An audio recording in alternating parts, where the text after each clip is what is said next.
શ્રી સ્વામિનારાયણ ભગવાનની જય.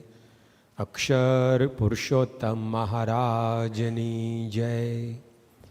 ગુણાતીતાનંદ સ્વામી મહારાજની જય. ભગતજી મહારાજની જય. શાસ્ત્રીજી મહારાજની જય. યોગીજી મહારાજની જય. પ્રમુખ સ્વામી મહારાજની જય. પ્રમુખ સ્વામી મહારાજ શતાબ્દી મહોત્સવની જય. પ્રમુખ સ્વામી મહારાજ બેસ્ટ ગુરુ એન્ડ ગાઈડ. પ્રમુખ સ્વામી મહારાજ શ્રેષ્ઠ ગુરુ અને માર્ગદર્શક. આ વિષયક પારાયણનો લાભ આપણે પ્રાપ્ત કરી રહ્યા છીએ. જેમ જેમ સ્વામી બાપાના પ્રસંગો આપણે સાંભળતા જઈએ છીએ તેમ તેમ સ્વામી બાપાની એક વિશેષતા આપણા સૌના મનમાં અંતરમાં સ્પષ્ટ થાય છે કે પ્રમુખ સ્વામી મહારાજે કેવળ વાતો નથી કરી પણ એમણે જીવી બતાવ્યું છે. આજે સ્વામી બાપાનું જીવન એક ઉત્તમ શ્રેષ્ઠ વ્યવહારિક માર્ગદર્શક તરીકે પણ કેટલું ઉપયોગી છે એની વિશેષ વાતો આપણે જોઈ રહ્યા છીએ. તો પણ આપણને અનુભવ થાય છે કે સ્વામીશ્રીએ કેવળ વાતો કરી નથી, કેવળ વિચારો આપ્યા નથી, પરંતુ એ બધું જ એમણે પોતાના જીવનમાં એક્ઝેમ્પ્લિફાય એટલે કે જીવી બતાવ્યું છે. મોક્ષ માર્ગમાં, આધ્યાત્મિક માર્ગમાં તો એમણે કર્યું જ છે. શ્રીમદ ભગવદ્ ગીતામાં કૃષ્ણ ભગવાને બીજા અધ્યાયમાં લખ્યું, સ્થિતપ્રજ્ઞ પુરુષ કેવો હોય. અર્જુને પ્રશ્ન પૂછ્યો કે સ્થિતધિ કિમ પ્રભાષેત, સ્થિતપ્રજ્ઞ વ્યક્તિ કેવી રીતે બોલે, કિમ આસિત કેવી રીતે બેસે, કિમ વ્રજેત કેવી રીતે હરે ફરે. અને કૃષ્ણ ભગવાન આખું વર્ણન કર્યું, પણ એ વર્ણન શાસ્ત્રોમાં છે. પણ કોઈ પૂછે કે ભાઈ આવી રીતે ઉઠતો બેસતો બોલતો વ્યક્તિ કોણ? તો આપણે પ્રમુખ સ્વામી મહારાજને બતાવી શકીએ એવું સ્વામીનું જીવન છે. તુલસીદાસે લખ્યું કે સો નર આપ સમાન રઘુરાયા, કે આવા સંત એ સાક્ષાત રઘુરાય ભગવાન જેવા છે. પણ કોઈ પૂછે કે ભાઈ આ લક્ષણો લખે એવા રઘુરાય રઘુરામ જેવા સંત કોણ? તો માથું ખંજવાળવાનો વારો આવે લોકોને. પણ આપણે બતાવી શકીએ એમ છે કે જો આ પ્રમુખ સ્વામી મહારાજનું જીવન.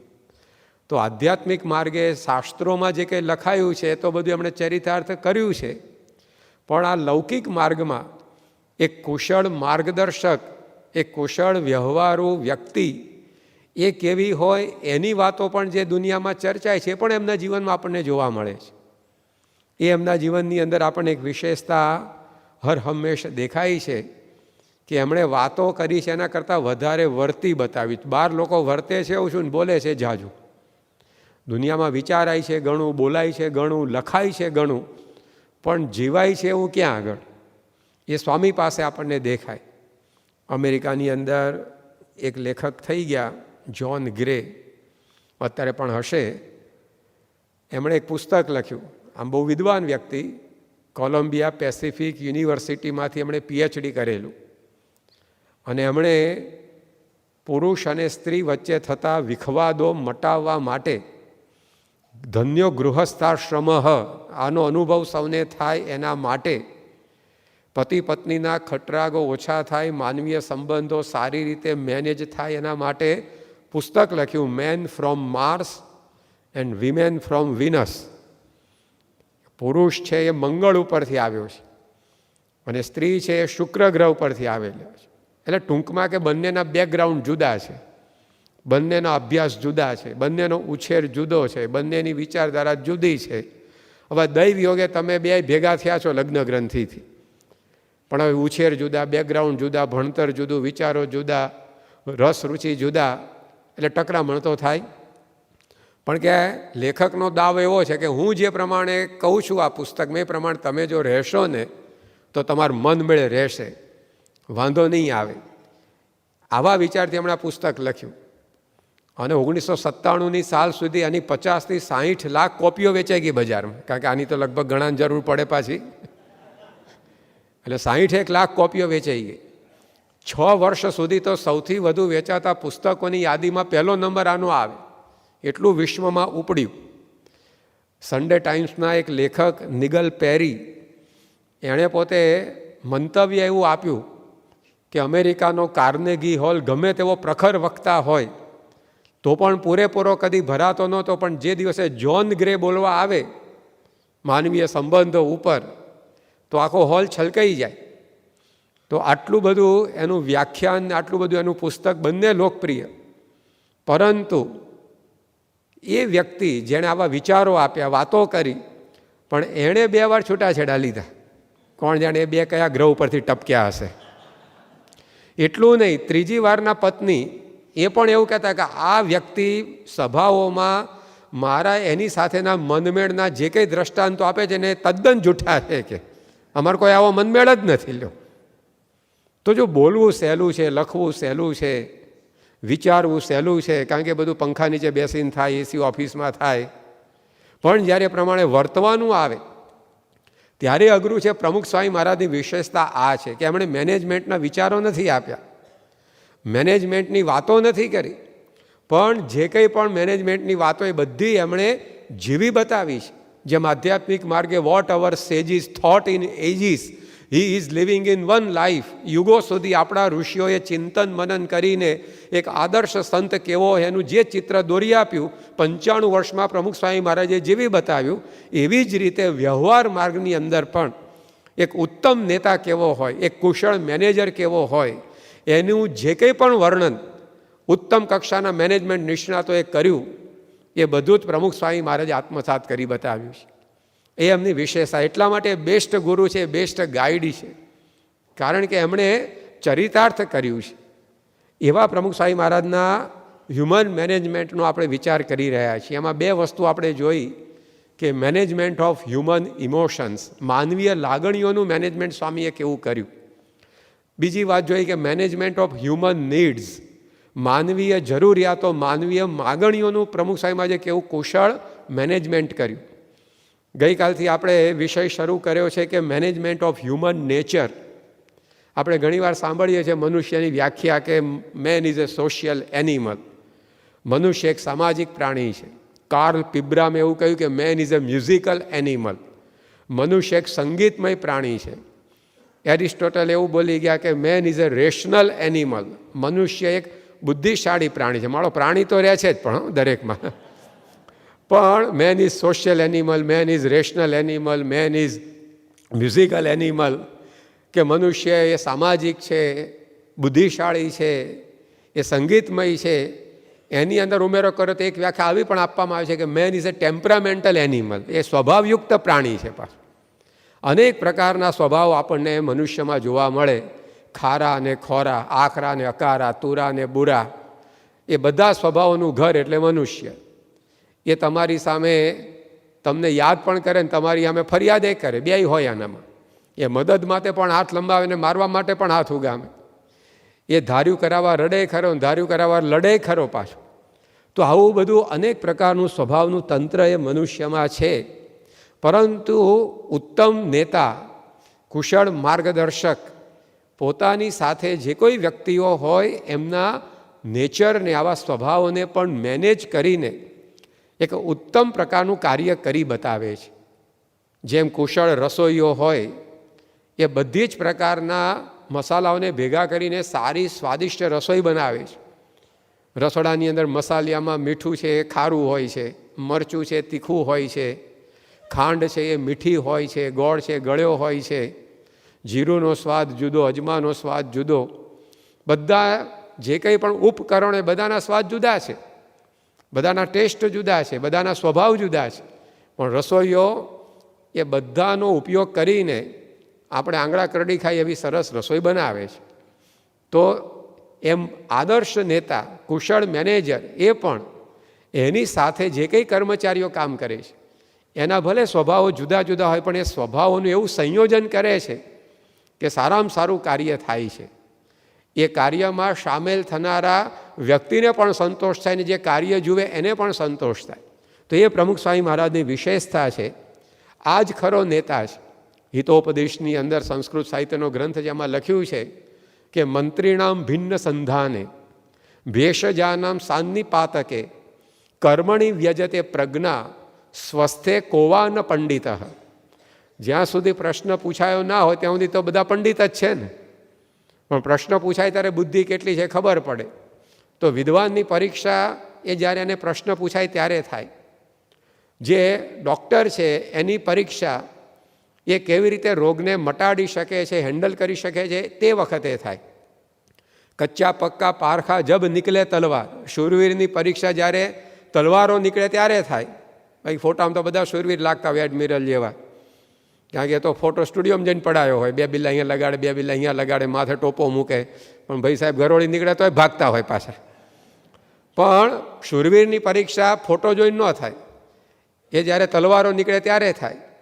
તેવી રીતે મંત્રીણામ ભિન્ન સંધાને, મંત્રી એની પરીક્ષા જ્યારે તડ પડી હોય એને કેવી રીતે જોડે છે તે વખતે થાય. તો દરેકની પરીક્ષા જ્યારે એને અનુલક્ષીને કાર્ય આવે ત્યારે થાય. એમ જે કુશળ માર્ગદર્શક છે, આદર્શ નેતા છે, એની પરીક્ષા એ એની સાથે સંકળાયેલા વ્યક્તિઓના સ્વભાવને કઈ રીતે મેનેજ કરે છે અને કેવી રીતે લોકોને સુખ શાંતિ આપે છે એ વખતે થાય. તો પ્રમુખ સ્વામી મહારાજે આવી રીતે મેનેજમેન્ટ ઓફ હ્યુમન નેચર એ પણ કર્યું છે અને વિવિધ પ્રકારના સ્વભાવોવાળી, પ્રકૃતિઓવાળી વ્યક્તિઓને સામેલ કરીને ઉત્તમોત્તમ કાર્યો કરી બતાવ્યા છે.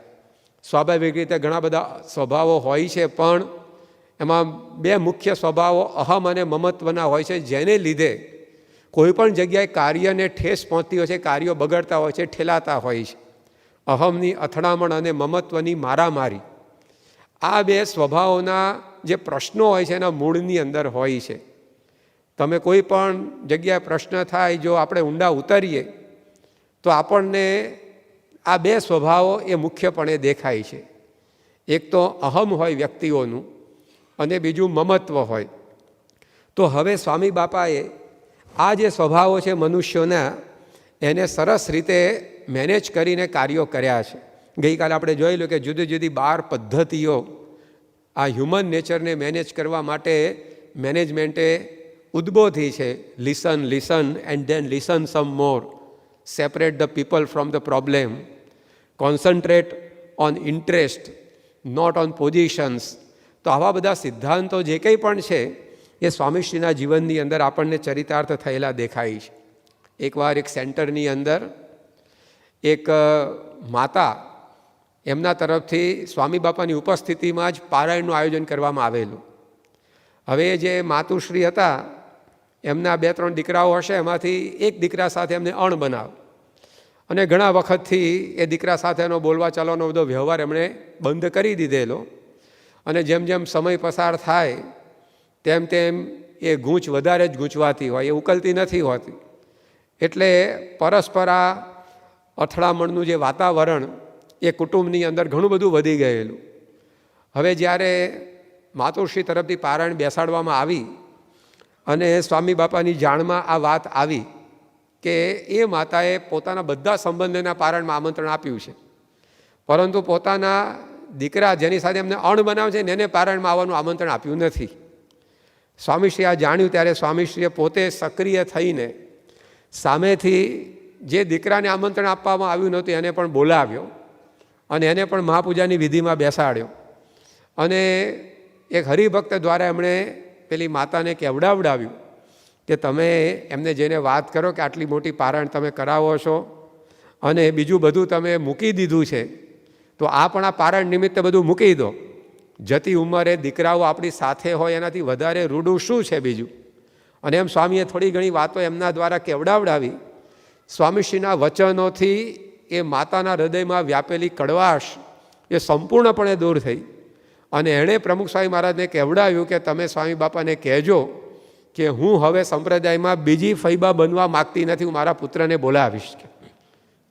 એક ફૈબા વન્સ અપોન એ ટાઈમ મારા વખતમાં થઈ ગયા છે, પણ કે હવે હું બીજી વાર ફૈબાનું ટાઇટલ મારા માથે લાગે એવું ઈચ્છતી નથી. હું મારા દીકરા સાથે હવે મારા સંબંધો સુધારીશ અને એને હું બોલાવીશ. તો સ્વામીએ પોતે અહીંયા આપણે જોઈએ છે કે focus on interest, not on positions. જે અહમ હતો કે મૂકે તો એ મૂકે, હું શેના મૂકું એમ. જ્યારે પણ કંઈ આવું વાતાવરણ સર્જાય છે કોઈ પણ જગ્યાએ, ઘરમાં હોય, સંસ્થામાં હોય, ગમે ત્યાં હોય, તો એક અહમ હોય છે કે હવે નમે તો એ નમે, હું ના નમું, બસ ત્યાં આગળ વાત અટકી ગઈ હોય. પણ સ્વામીશ્રીએ પોતે પોઝિશન ઉપર નહીં, લાભ ઉપર કેન્દ્રિત કર્યા બધાને, અને આખો વર્ષો જૂનો પ્રશ્ન હતો એક પળની અંદર ઉકેલી આપ્યો. તો જો આ સ્વામીનું હ્યુમન નેચરનું મેનેજમેન્ટ છે, એમ આપણા મન જે આપણા હોદ્દા અને આપણા માન ઉપર કેન્દ્રિત થયા હોય ને એને લીધે પ્રશ્ન અટવાતો હોય, એનાથી સ્વામી આપણા મનને, આપણા વિચારોને લાભની દ્રષ્ટિ ઉપર લઈ જાય. મુંબઈની અંદર એક ઘર છે, એ ઘરની અંદર 4 જણા રહેતા હતા, અત્યારે પણ રહે છે, માતા પિતા, દીકરો ને દીકરી. પણ 4 જણા વચ્ચે કોણ જાણે એવી આંટીઓ કે એકબીજા જોડે કોઈ વ્યવહાર જ નહીં. પોતપોતાની રીતે ઘરમાં આવે, પોતપોતાની રીતે જમે, પોતપોતાની રીતે સૂવે, કારણ કે દરેકના અલગ અલગ રૂમ, એટલે કોઈ શું કરે છે એ કંઈ જાણવા કરવાની વાત નહીં. પોતાની રીતે જમવાનું, સૂવાનું, જેમ ધર્મશાળામાં રહેતો ને એવી રીતે ઘરમાં રહેતા હતા. એ જોઈને પેલો જે પિતા, એનું હૃદય બિચારાનું દુઃખી થાય કે આડું મેં આ બંગલો બાંધ્યો હતો આના માટે કે આ છોકરા છોકરી મારી જોડે બેસે નહીં. એ લોકોને ભણાયા ગણાયા, ગાડીઓ લઈ આપી, અલગ રૂમો આપી, ઇન્ટરનેટ લાવી આપ્યા, મોબાઈલ લાવી આપ્યા, પણ આ દશા મારે જોવાની. એટલે એનું હૈયું કકડે. એણે સત્સંગી મિત્રને વાત કરી કે આનું શું કરવું. કે એણે કહ્યું તું પ્રમુખ સ્વામી મહારાજને પત્ર લખને. એટલે કે હું ક્યાં સત્સંગી છું. તો કે સ્વામીને એવું નથી કે સત્સંગીને જવાબ આપે, કોઈ પણ પત્ર આવે એનો જવાબ આપે છે. એટલે પોતાની વ્યથા એણે પત્રમાં લખી. સ્વામી બાપા એના ઉત્તરની અંદર થોડો ઘણો 4 વાક્યનો ઉપદેશ લખ્યો અને કહ્યું કે બધા ભેગા મળીને વાંચજો.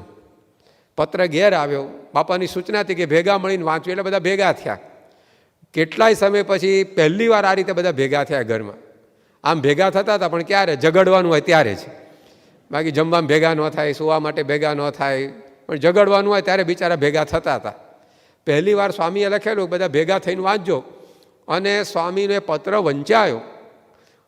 અને આ તો સંતના શબ્દો, અનુભવની વાણી, ભગવાનને સંભાળીને બાપા બોલતા હોય, લખતા હોય, તો શું પ્રવેશ થયો દરેકના અંતરમાં. દરેકને પોતપોતાની ભૂલ સમજાય.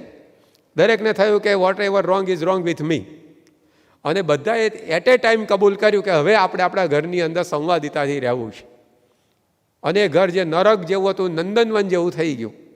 એ ઘરના ડ્રોઈંગ રૂમની દિવાલ ઉપર આજે પણ એ પત્ર મઢાઈને એ લોકોએ રાખ્યો છે. કોઈ પણ વ્યક્તિ આવે તો પૂછે કે ભાઈ આ શું લગાડ્યું છે, કારણ કે ઘરના ડ્રોઈંગ રૂમની દિવાલ ઉપર તો સારું ચિત્ર હોય, કંઈક સારો ફોટો હોય, કંઈક સારી ડિઝાઇન હોય. આ લોકોએ સ્વામી બાપાનો પત્ર એ ત્યાં મઢાઈને રાખ્યો છે. કોઈ પૂછે કે આ શું છે, તે બધા કહે છે કે આ જે ઘર છે ને, અમારું ઘર રહ્યું છે, એનું કારણ આ પ્રમુખ સ્વામી મહારાજની 4 લીટીઓ છે. એ જો પત્ર મારા ઘરમાં ના હોત તો અમે બધા વેરવિખેર થઈ ગયા હોત. તો જે કુટુંબ જે કંતાતું હતું એને સ્વામીએ પોતે બચાવી. દરેકના અલગ અલગ સ્વભાવ હતા, પણ સ્વામી બાપાના વાક્યોથી ફેરફાર એવો થયો કે એ જે કડવાશ હતી એ બધી નીકળી ગઈ. તો સ્વામી પોતે આ રીતે બધા માનવીય સ્વભાવોના મૂળ સુધી પહોંચીને એને અહીંયા જે આપણે ગઈકાલે વાત કરી હતી કે કેવી રીતે આ પ્રશ્નો ઉકેલવા, તો એની અંદર એક મુદ્દો આપણે જોયેલો કે જે પ્રશ્ન છે, કોન્ફ્લિક્ટ છે, એના મૂળ સુધી device options four mutual gain, મૂળ સુધી પહોંચીને દરેકને લાભ થાય એવી રીતે પછી તમે પ્રયત્ન કરો. એ સ્વામીના જીવનમાં આપણને દેખાય છે. એકવાર એક વડીલ 65 વર્ષની ઉંમરના સ્વામી પાસે આવ્યા. આમ તો સ્વામી અમને બોલાવેલા. વડીલનો પ્રશ્ન એટલો હતો કે એને પોતાને મનની અંદર એવું થઈ ગયું હતું કે મારા પત્ની અને છોકરાઓ બધા ભેગા થઈ અને મને કાઢી મૂકવા તૈયાર થયા છે અને મને મારવા તૈયાર થયા છે.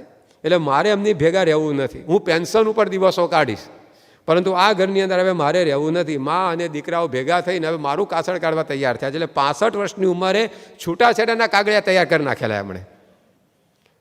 અને પ્રમુખ સ્વામી મહારાજની જાણની અંદર આ વાત આવી અને સ્વામી એમને બોલાવ્યા સામેથી. અને સ્વામી એમને કહ્યું કે ભલા માણસ, આ 65 વર્ષે આ તમે શું તૈયાર કર્યું? આટલું બધું આગળ વધી જવાતું હશે, મને તો વાત કરવી જોઈએ.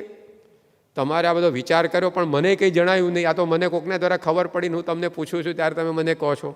પછી સ્વામીએ કહ્યું, સ્વામી કે હવે તમારી 65 વર્ષની ઉંમર થઈ છે, હવે આ ભગવાન ભજવાનો સમય થયો. આપણે છોકરા સંભાળનારા છે એને બધું સોંપી દેવું, આપણે ભગવાનની ભક્તિ ઉપર ધ્યાન રાખવું. તમે અંદર અંદર આવો વિખવાદ કરો, એમાં બધાને કેટલો બધો ઉચાટ થાય. આપણે કાંઈ દુનિયામાં લેવા આવ્યા નથી, કાંઈ દેવા આવ્યા નથી, કલ્યાણ કરવા માટે આવ્યા છે. માટે આ બધું જ પડતું મૂકો. અને એમ સ્વામીએ ઉપદેશ આપ્યો. પેલા અમને પણ સ્વામીની વેધક વાણીથી અંતરના પડળ ઉઘડી ગયા અને એમણે સ્વામીને વાત કરી કે બાપા, સારું થયું તમે અહીંયા વચ્ચે પડ્યા, નહીંતર આનો ઉકેલ આવે એવો હતો નહીં. 4 વર્ષથી આ સળગતી સમસ્યા હતી, સ્વામીએ 2 મિનિટની અંદર ઉકેલી આપી. પણ સ્વામીએ કર્યું શું? તો સ્વામીએ focus on interest, not on positions. બાપને એમાં તો હું છોકરાને બતાવી દઉં કે હું કંઈ એકલો છું કે તમારા વગર જીવી શકું એમ છું. છોકરાઓને એવું હતું કે અમે તમને બતાવી દઈએ ત્યારનું. એટલે બંને પોતપોતાના અહમ ઉપર ચડ્યા હતા. પણ સ્વામીએ પોતે લાભની વાત એ લોકોને સમજાવી કે આપણું અહમ મૂકો, લાભ શેમાં છે વિચારો. James S.O. રાઉરકેની વાત ગઈકાલે આપણે કરેલી અને મેનેજમેન્ટ કોમ્યુનિકેશન્સ પુસ્તકમાં લખ્યું છે કે negotiations are more likely to conclude satisfactorily if the parties involved depersonalize the discussions. શું વાત લખી, બહુ સમજવા જેવી વાત કે જ્યારે ચર્ચાઓ કરીએ, આપણે વિમર્શ કરીએ, યા ધંધા માટે કરીએ, ઘર માટે કરીએ, સત્સંગ પ્રવૃત્તિ માટે કરીએ, ત્યારે શું કહે છે કે negotiations are more likely to conclude satisfactorily if the parties involved depersonalize the discussions. You are much more likely to get what you want if one-upmanship or revenge are not part of your agenda. બહુ સમજવા જેવી વાત એણે લખી કે તમારી કોઈ પણ ચર્ચા, કોઈ પણ વિચારણા, કોઈ પણ વિમર્શ એ સંતોષકારક પરિણામ ક્યારે લાવી શકે? જ્યારે પાર્ટીઝ ઇન્વોલ્વડ ડીપર્સનલાઇઝ ધ ડિસ્કશન. જ્યારે તમે જે પ્રશ્ન છે એને પ્રતિષ્ઠાનો પ્રશ્ન ના બનાવો કે હું કહું છું એટલે આમ થવું જ જોઈએ, જો હું કહું છું એમ નહીં થાય તો મારી પ્રતિષ્ઠા શું રહેશે, લોકો મને કેવો ધારશે, બધું વિચાર. ડીપર્સનલાઇઝ કરો ડિસ્કશનને. અને પછી વાત કરી કે you are much more likely two gate what you want. તમે જે ધારો છો કે આ ચર્ચાનો નિવેડો આવવો જોઈએ એ ત્યારે જ આવે if oneupmanship or revenge are not part of your agenda. તમે બદલો લેવાની ભાવના મૂકીને ચર્ચામાં ઉતરો. આપણે ચર્ચા કરીએ છીએ પણ ચર્ચાની અંદર બેક ઓફ ધ માઇન્ડ ઘણીવાર વિચાર શું ચાલતો હોય છે, એ મને પહેલાં આવું કહી ગયો છે ને બતાવી દઉં આજે તો એને કે, અને ચર્ચાની બાજુ જે ઢસડી જતો હોય બોલો, તો એટલે ઉકેલ નથી આવતા. વાંકાનેરની અંદર સ્વામી બાપા હતા અને ત્યાં આગળ સ્વામી પાસે એક છોકરો આવ્યો, એટલો ધુઆ પુઆ થઈ ગયો હતો. બાપાને આઈને સીધો વાત કરવા માંડ્યો, હું દારૂ પીવાનો ચાલુ કરવાનો છું, કે હું માંસ ખાવાનું ચાલુ કરવાનો છું, હું મારા મા બાપને બતાવી દઉં, કે મારા મા બાપને હું દેખાડી દઉં કે હું ઓછો નથી, હું દારૂ પીશ, ધમાલ કરીશ, આગું પાછું કરીશ. બસ બતાવી દેવા માટે આ બધા માર્ગે ચડવાનો વિચાર કરીને આવેલો. સ્વામીએ કીધું, પહેલાં તો બધું સાંભળી લીધું, પછી સ્વામી કહે કે તું દારૂ પીશ, માંસાહાર કરીશ, આડાવડા ધંધા કરીશ, એની અંદર ખોટ કોને આવવાની છે, નુકસાન કોને જવાનું છે, તારું જ બગાડવાનું જ. ભલા માણસ મા બાપને બતાવી દેવા માટે તારા જીવનને શું કરવા બગાડે છે, અને મા બાપને બતાવી દેવાનો તારે અધિકાર શું છે? જો separate the people from the problem. પ્રશ્નથી સ્વામી વ્યક્તિની જાતને અળગી કરી નાખે, એટલે અહમને અળગો કરી નાખે છે, અને એને લીધે ગૂંચવાતા પ્રશ્નો એ શાંતિથી સ્વામી ઉકેલે છે, અને પરસ્પર ટકરાતી વ્યક્તિઓ ભેગી થઈને પછી કોમન ગોલ માટે કામ કરે છે. તો આ સ્વામી બાપાની પદ્ધતિ છે કે હંમેશા સ્વામીએ આ રીતે માનવીય સ્વભાવોને પોતાની પોઝિશન ઉપરથી ઇન્ટરેસ્ટ ઉપર લાવી અને કાર્યો પોતે કરતા રહ્યા છે. બીજું સ્વામીના જીવનની અંદર શું જોવા મળે છે આપણને? હ્યુમન નેચરનું જ્યારે મેનેજમેન્ટ આવે ત્યારે એકવાર સ્વામી બાપા સારંગપુરની અંદર હતા, 6 જુલાઈ 2008ના દિવસે. આજે 7 જુલાઈ છે. બાપાની બાયપાસ સર્જરી થઈ હતી 18 વર્ષ પહેલાં, એ આજનો આ દિવસ છે. 18 વર્ષ પૂર્વે બાપા પોતે બાયપાસ સર્જરી માટે અમેરિકા પધારેલા. 18 વર્ષમાં બાયપાસ સર્જરી પછી એ કેટલું કામ કરી નાખ્યું. ઘણા તો એક હાર્ટ એટેક આવે ને પછી એ પગથિયું ચડવામાં ગભરાતા હોય, હવે બીજો જ નહીં આવે ને પાછો, કે. અને સ્વામીએ જેટલા મંદિરો બાયપાસ સર્જરી પહેલાં બાંધ્યા એના કરતાં વધારે મંદિરો બાયપાસ સર્જરી પછી બાંધ્યા. તો સ્વામીના જીવનની અંદર આવો નિત્ય નવો ઉત્સાહ દેખાય છે. પણ આ 6 જુલાઈ 2008ના દિવસે સ્વામી સારંગપુરમાં હતા અને એક યુવાન પોતાનો પ્રશ્ન લઈને આવ્યો. એના પ્રશ્નની અંદર 3 વ્યક્તિઓના સ્વભાવ ટકરાયેલા. એક તો એ યુવકનો પોતાનો થોડોક ઉદાર સ્વભાવ, બીજું એના લગ્ન જે યુવતી જોડે થવાના હતા એનો થોડોક આધુનિકતાયુક્ત મોડર્ન સ્વભાવ, અને ત્રીજું એના બાપનો શંકાશીલ સ્વભાવ. આ ત્રણેયના સ્વભાવના ત્રિભેટે અટવાયેલો બિચાર. વિગત એવી બનેલી કે એ યુવકના થોડા સમય પહેલાં વિવાહ થયા હતા. વિવાહ થયા પછી પરસ્પર સંબંધ બંધાય એટલે એકબીજાને ઘેર આવવા જવાનું તો બનતું હોય. એકવાર છોકરો એના પિતા સાથે, જેની સાથે એના લગ્ન થવાના હતા, યુવતીના ઘેર ગયો હશે.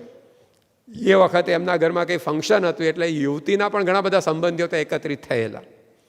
આ યુવતીનો થોડોક હળવા મળવાનો એવો વિશેષ સ્વભાવ, એટલે જે કોઈ એના સંબંધીઓ હતા એની જોડે પણ એ પોતે હસી હસીને વાતો કરે, છૂટથી હળે મળે. એટલે પેલા બાપને થયું કે મળો આટલી બધી છૂટછાટથી આ છોકરી એ બધાને હળે મળે છે, તો આ બરાબર ન કહેવાય, એની જોડે આપણા છોકરાને પરણાવવા જેવો નથી કે. એટલે ઘેર આવીને એણે એના દીકરાને વાત કરી કે આપણે આ સંબંધ તોડી નાખીએ. છોકરો કે કેમ તોડી નાખવાનો? તો કે આપણે એમના ઘેર ગયા ને એના સંબંધીઓ જોડે કેવી હળીમળીને વાતો કરતી હતી, એ બધે છૂટછાટથી વાતો કરતી હતી, અને આવી છોકરી હોય ને આપણા ઘરમાં આવે અને ન કરે, નારાયણ આ કાલે શું કરે ને આવી બધી એના મનમાં શંકા ઊભી થઈ ગઈ. એટલે પછી એ કહે કે આપણે આ સંબંધ જોઈતો નથી. ત્યારે પેલા છોકરાએ કહ્યું કે હવે મળે છે પણ એના સંબંધીઓને જ મળે છે, એના કાકાને મળતા, એના મામાને મળતા હોય તો એના સંબંધીઓને તે છૂટછાટથી મળે, એમાં ખોટું શું છે? એમાં કંઈ વાંધો ન આવવો જોઈએ. અને તેમ છતાંય તમને એવું લાગતું હોય તો આપણે આ તમારી શંકા એમની આગળ રજૂ કરીને ખુલાસો મેળવીએ. અને એ પિતાની શંકા હતી એ યુવતી સામે રજૂ કરવામાં આવી, તો યુવતીએ ખુલાસો કર્યો કે ભાઈ ભવિષ્યમાં આવું વર્તન મારાથી નહીં થાય, અને હું તમને બાંહેધરી આપું છું, તમને એવું લાગ્યું હોય કે હું મારાથી વધારે છૂટછાટ થતી હતી તો ભવિષ્યમાં આવું નહીં થાય. પણ હવે શંકાનું અસળ હોય નહીં, એકવાર મનમાં ભૂત પેસી જાય એ પછી નીકળવું અઘરું પડે. એટલે પિતા કે ના કે તો આજે કેમ, પણ કાલે નોય કરે કે પાછા કે. એટલે આ છોકરો બિચારો મૂંઝાયો કે ભાઈ છોકરી પોતે હવે બાંહેધરી આપે છે અને હવે આ પિતા માનતા નથી, શું કર્યું? એટલે બાપા પાસે લઈને આવ્યો પ્રશ્ન. સંતપ્તાનામ ત્વમસી એવ શરણમ. ગમે તે પ્રોબ્લેમ આવે આપણે સ્વામી બાપા એક આપણું શરણું છે, એક આધાર છે, અને એ પોતે આપણા સુખ દુઃખમાં ભળતા રહ્યા છે. સખી ભૂદર સુખ દુઃખમાં અહીં ભળ્યા. તો સ્વામી પાસે છોકરો આવી ગયો અને બાપાને વાત કરી. હવે સ્વામીને પોતાનો દૈનિક ક્રમ જે ગોઠવાયો તો એમાં મોડું થતું હતું, આગળના બધા કાર્યક્રમ ફિક્સ હતા. તો એ સ્વામીએ કહ્યું કે તારા પિતાને ફોન જોડ. એટલે સ્વામીએ ફોન જોડાવાનો ટ્રાય કર્યો પણ ફોન લાગે નહીં. સ્વામીએ વારંવાર ટ્રાય કરાવડાવ્યો. પછી ઘણા પ્રયત્નને અંતે ફોન લાગ્યો. ત્યારે સ્વામીએ એમના પિતાને વાત કરી કે હવે છોકરીની આવી ભૂલ થયેલી છે, પણ છતાં એણે માફી માગી છે, તો આપણે પણ વડીલ તરીકે ઉદારમન રાખવું.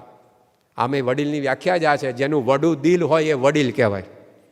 વડીલ એ કંઈ પંચાંગ પ્રમાણે થવાતું નથી. પંચાંગ પ્રમાણે મોટો થાય ને ઘરડો કહેવાય, વડીલ ન કહેવાય. જેનું વડું દિલ હોય એ વડીલ, મોટું દિલ રાખીને વર્તો એ વડીલ. બાકી તારીખિયા પ્રમાણે મોટો થયો હોય એ ઘરડો કહેવાય. ઘરડો શું કરે? ઘરેડમાં ચાલે એ ઘરડો, એ નવું વિચારી જ ન શકે. પરંતુ જેનું વડું દિલ છે એ વડીલ છે. તો બાપાએ વાત કરી કે કોઈ પણ વ્યક્તિ માફી માગે ત્યારે આપણે એને ક્ષમા આપવી એ આપણું વડીલ તરીકેનો ધર્મ છે. માટે તમે લગ્ન તોડવા કરતાં લગ્ન કરો એ સારું છે. અને સ્વામી એટલી પ્રેમથી એમને સમજાવટથી વાત કરી તો પિતાનો પણ પૂર્વગ્રહ ઓગળી ગયો, અને એમણે પણ કહ્યું કે સ્વામી તમે કહેશો એમ અમે કરીશું.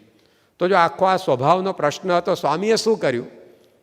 પહેલું જ્યાં મેનેજમેન્ટ કહે છે કે recognise and accept the feelings of the individuals involved. જે પ્રશ્નમાં સામેલ છે એ લોકોની જે લાગણી છે, ભાવના છે, એને પહેલાં તો સમજો અને સ્વીકારો. પછી keep your emotions in neutral. તમે તટસ્થ રહો. સ્વામી કોઈ એક ઉપર તૂટી ના પડે. બાપે આવો છે કે એને સમજવું જોઈએ ને, એમ નહીં. છોકરી ઉપર એ તૂટી ના પડે કે એ આવી છૂટછાટવાળી છે ને આવું કરાતું હશે. છોકરા ઉપર એ તૂટી ના પડે. પોતે તટસ્થ રહ્યા. ત્રણેયની ભૂલ છે, ત્રણેયના સ્વભાવ છે, પણ હવે મારે શું કરવાનું છે? મારે કંઈ કોઈના પલ્લામાં બેસવાનું નથી. ત્રણેયને હવે કોમન પ્લેટફોર્મ પર લાવવાના છે. અને ત્રીજું સ્વામીએ શું કર્યું? Follow up to ensure success. એકવાર ફોન ના લાગ્યો બીજી વાર, બીજી વાર ન લાગ્યો ત્રીજી વાર. પોતાના ક્રમને ઠેલીને પણ સ્વામી સફળતા ન આવી ત્યાં સુધી મંડ્યા રહ્યા.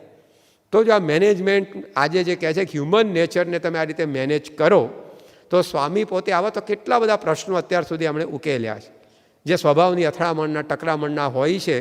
તો એમના જીવનની અંદર એક આપણને આ વસ્તુ દેખાય છે કે અહમ અને મમત્વથી ઘરની અંદર કે પછી કુટુંબોમાં, પછી ધંધાઓમાં, વેપારોમાં જે કંઈ પણ બધું ઊભું થાય છે એ તંત્ર સ્વામી નિવારે છે. ખાલી ઇન્ટ્રાપર્સનલ અને ઇન્ટરપર્સનલ નહીં, વ્યક્તિગત અને બે વ્યક્તિ વચ્ચેના નહીં, પણ ઓર્ગેનાઇઝેશનલ કોન્ફ્લિક્ટ, સમૂહગત સંઘર્ષો પણ એ સ્વામી નિવારે છે.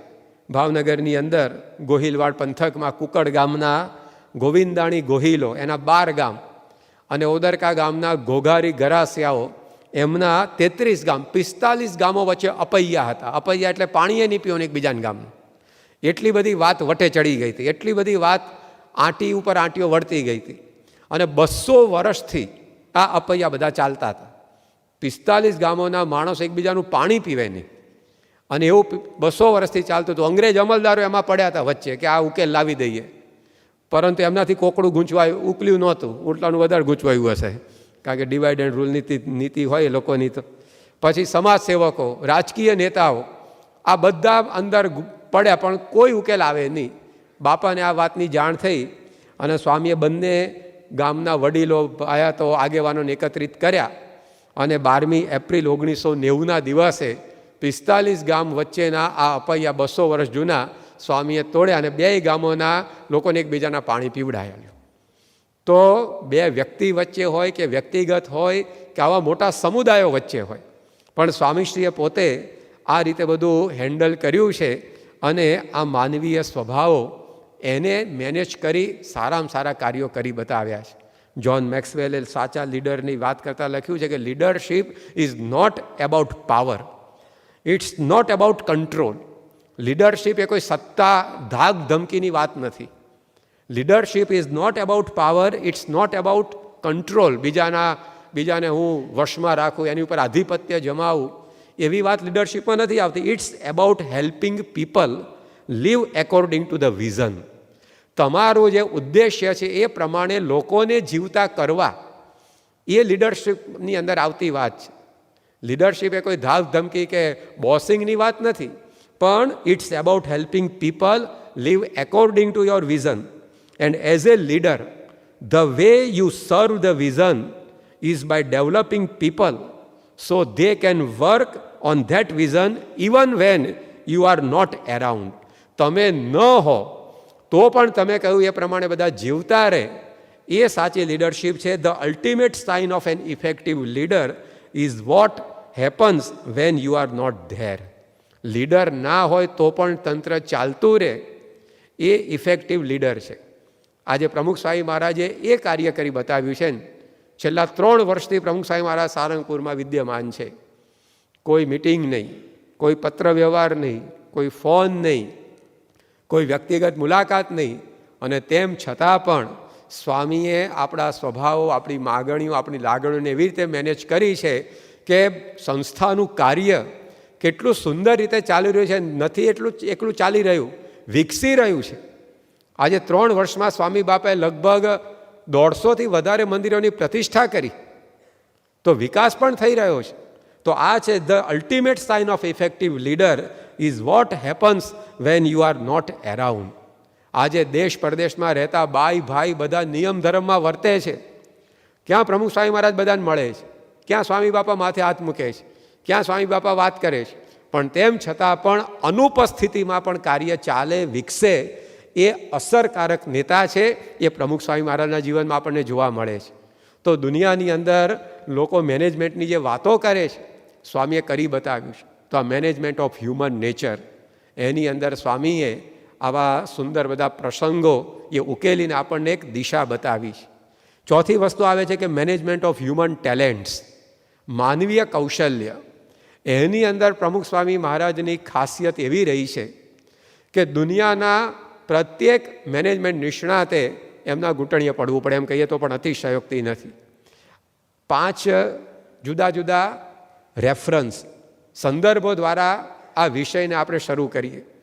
આજે લોકો શું માને છે મેનેજમેન્ટની અંદર, કોઈ પણ કાર્ય તમારે સારું કરવું હોય તો શેની જરૂર પડે?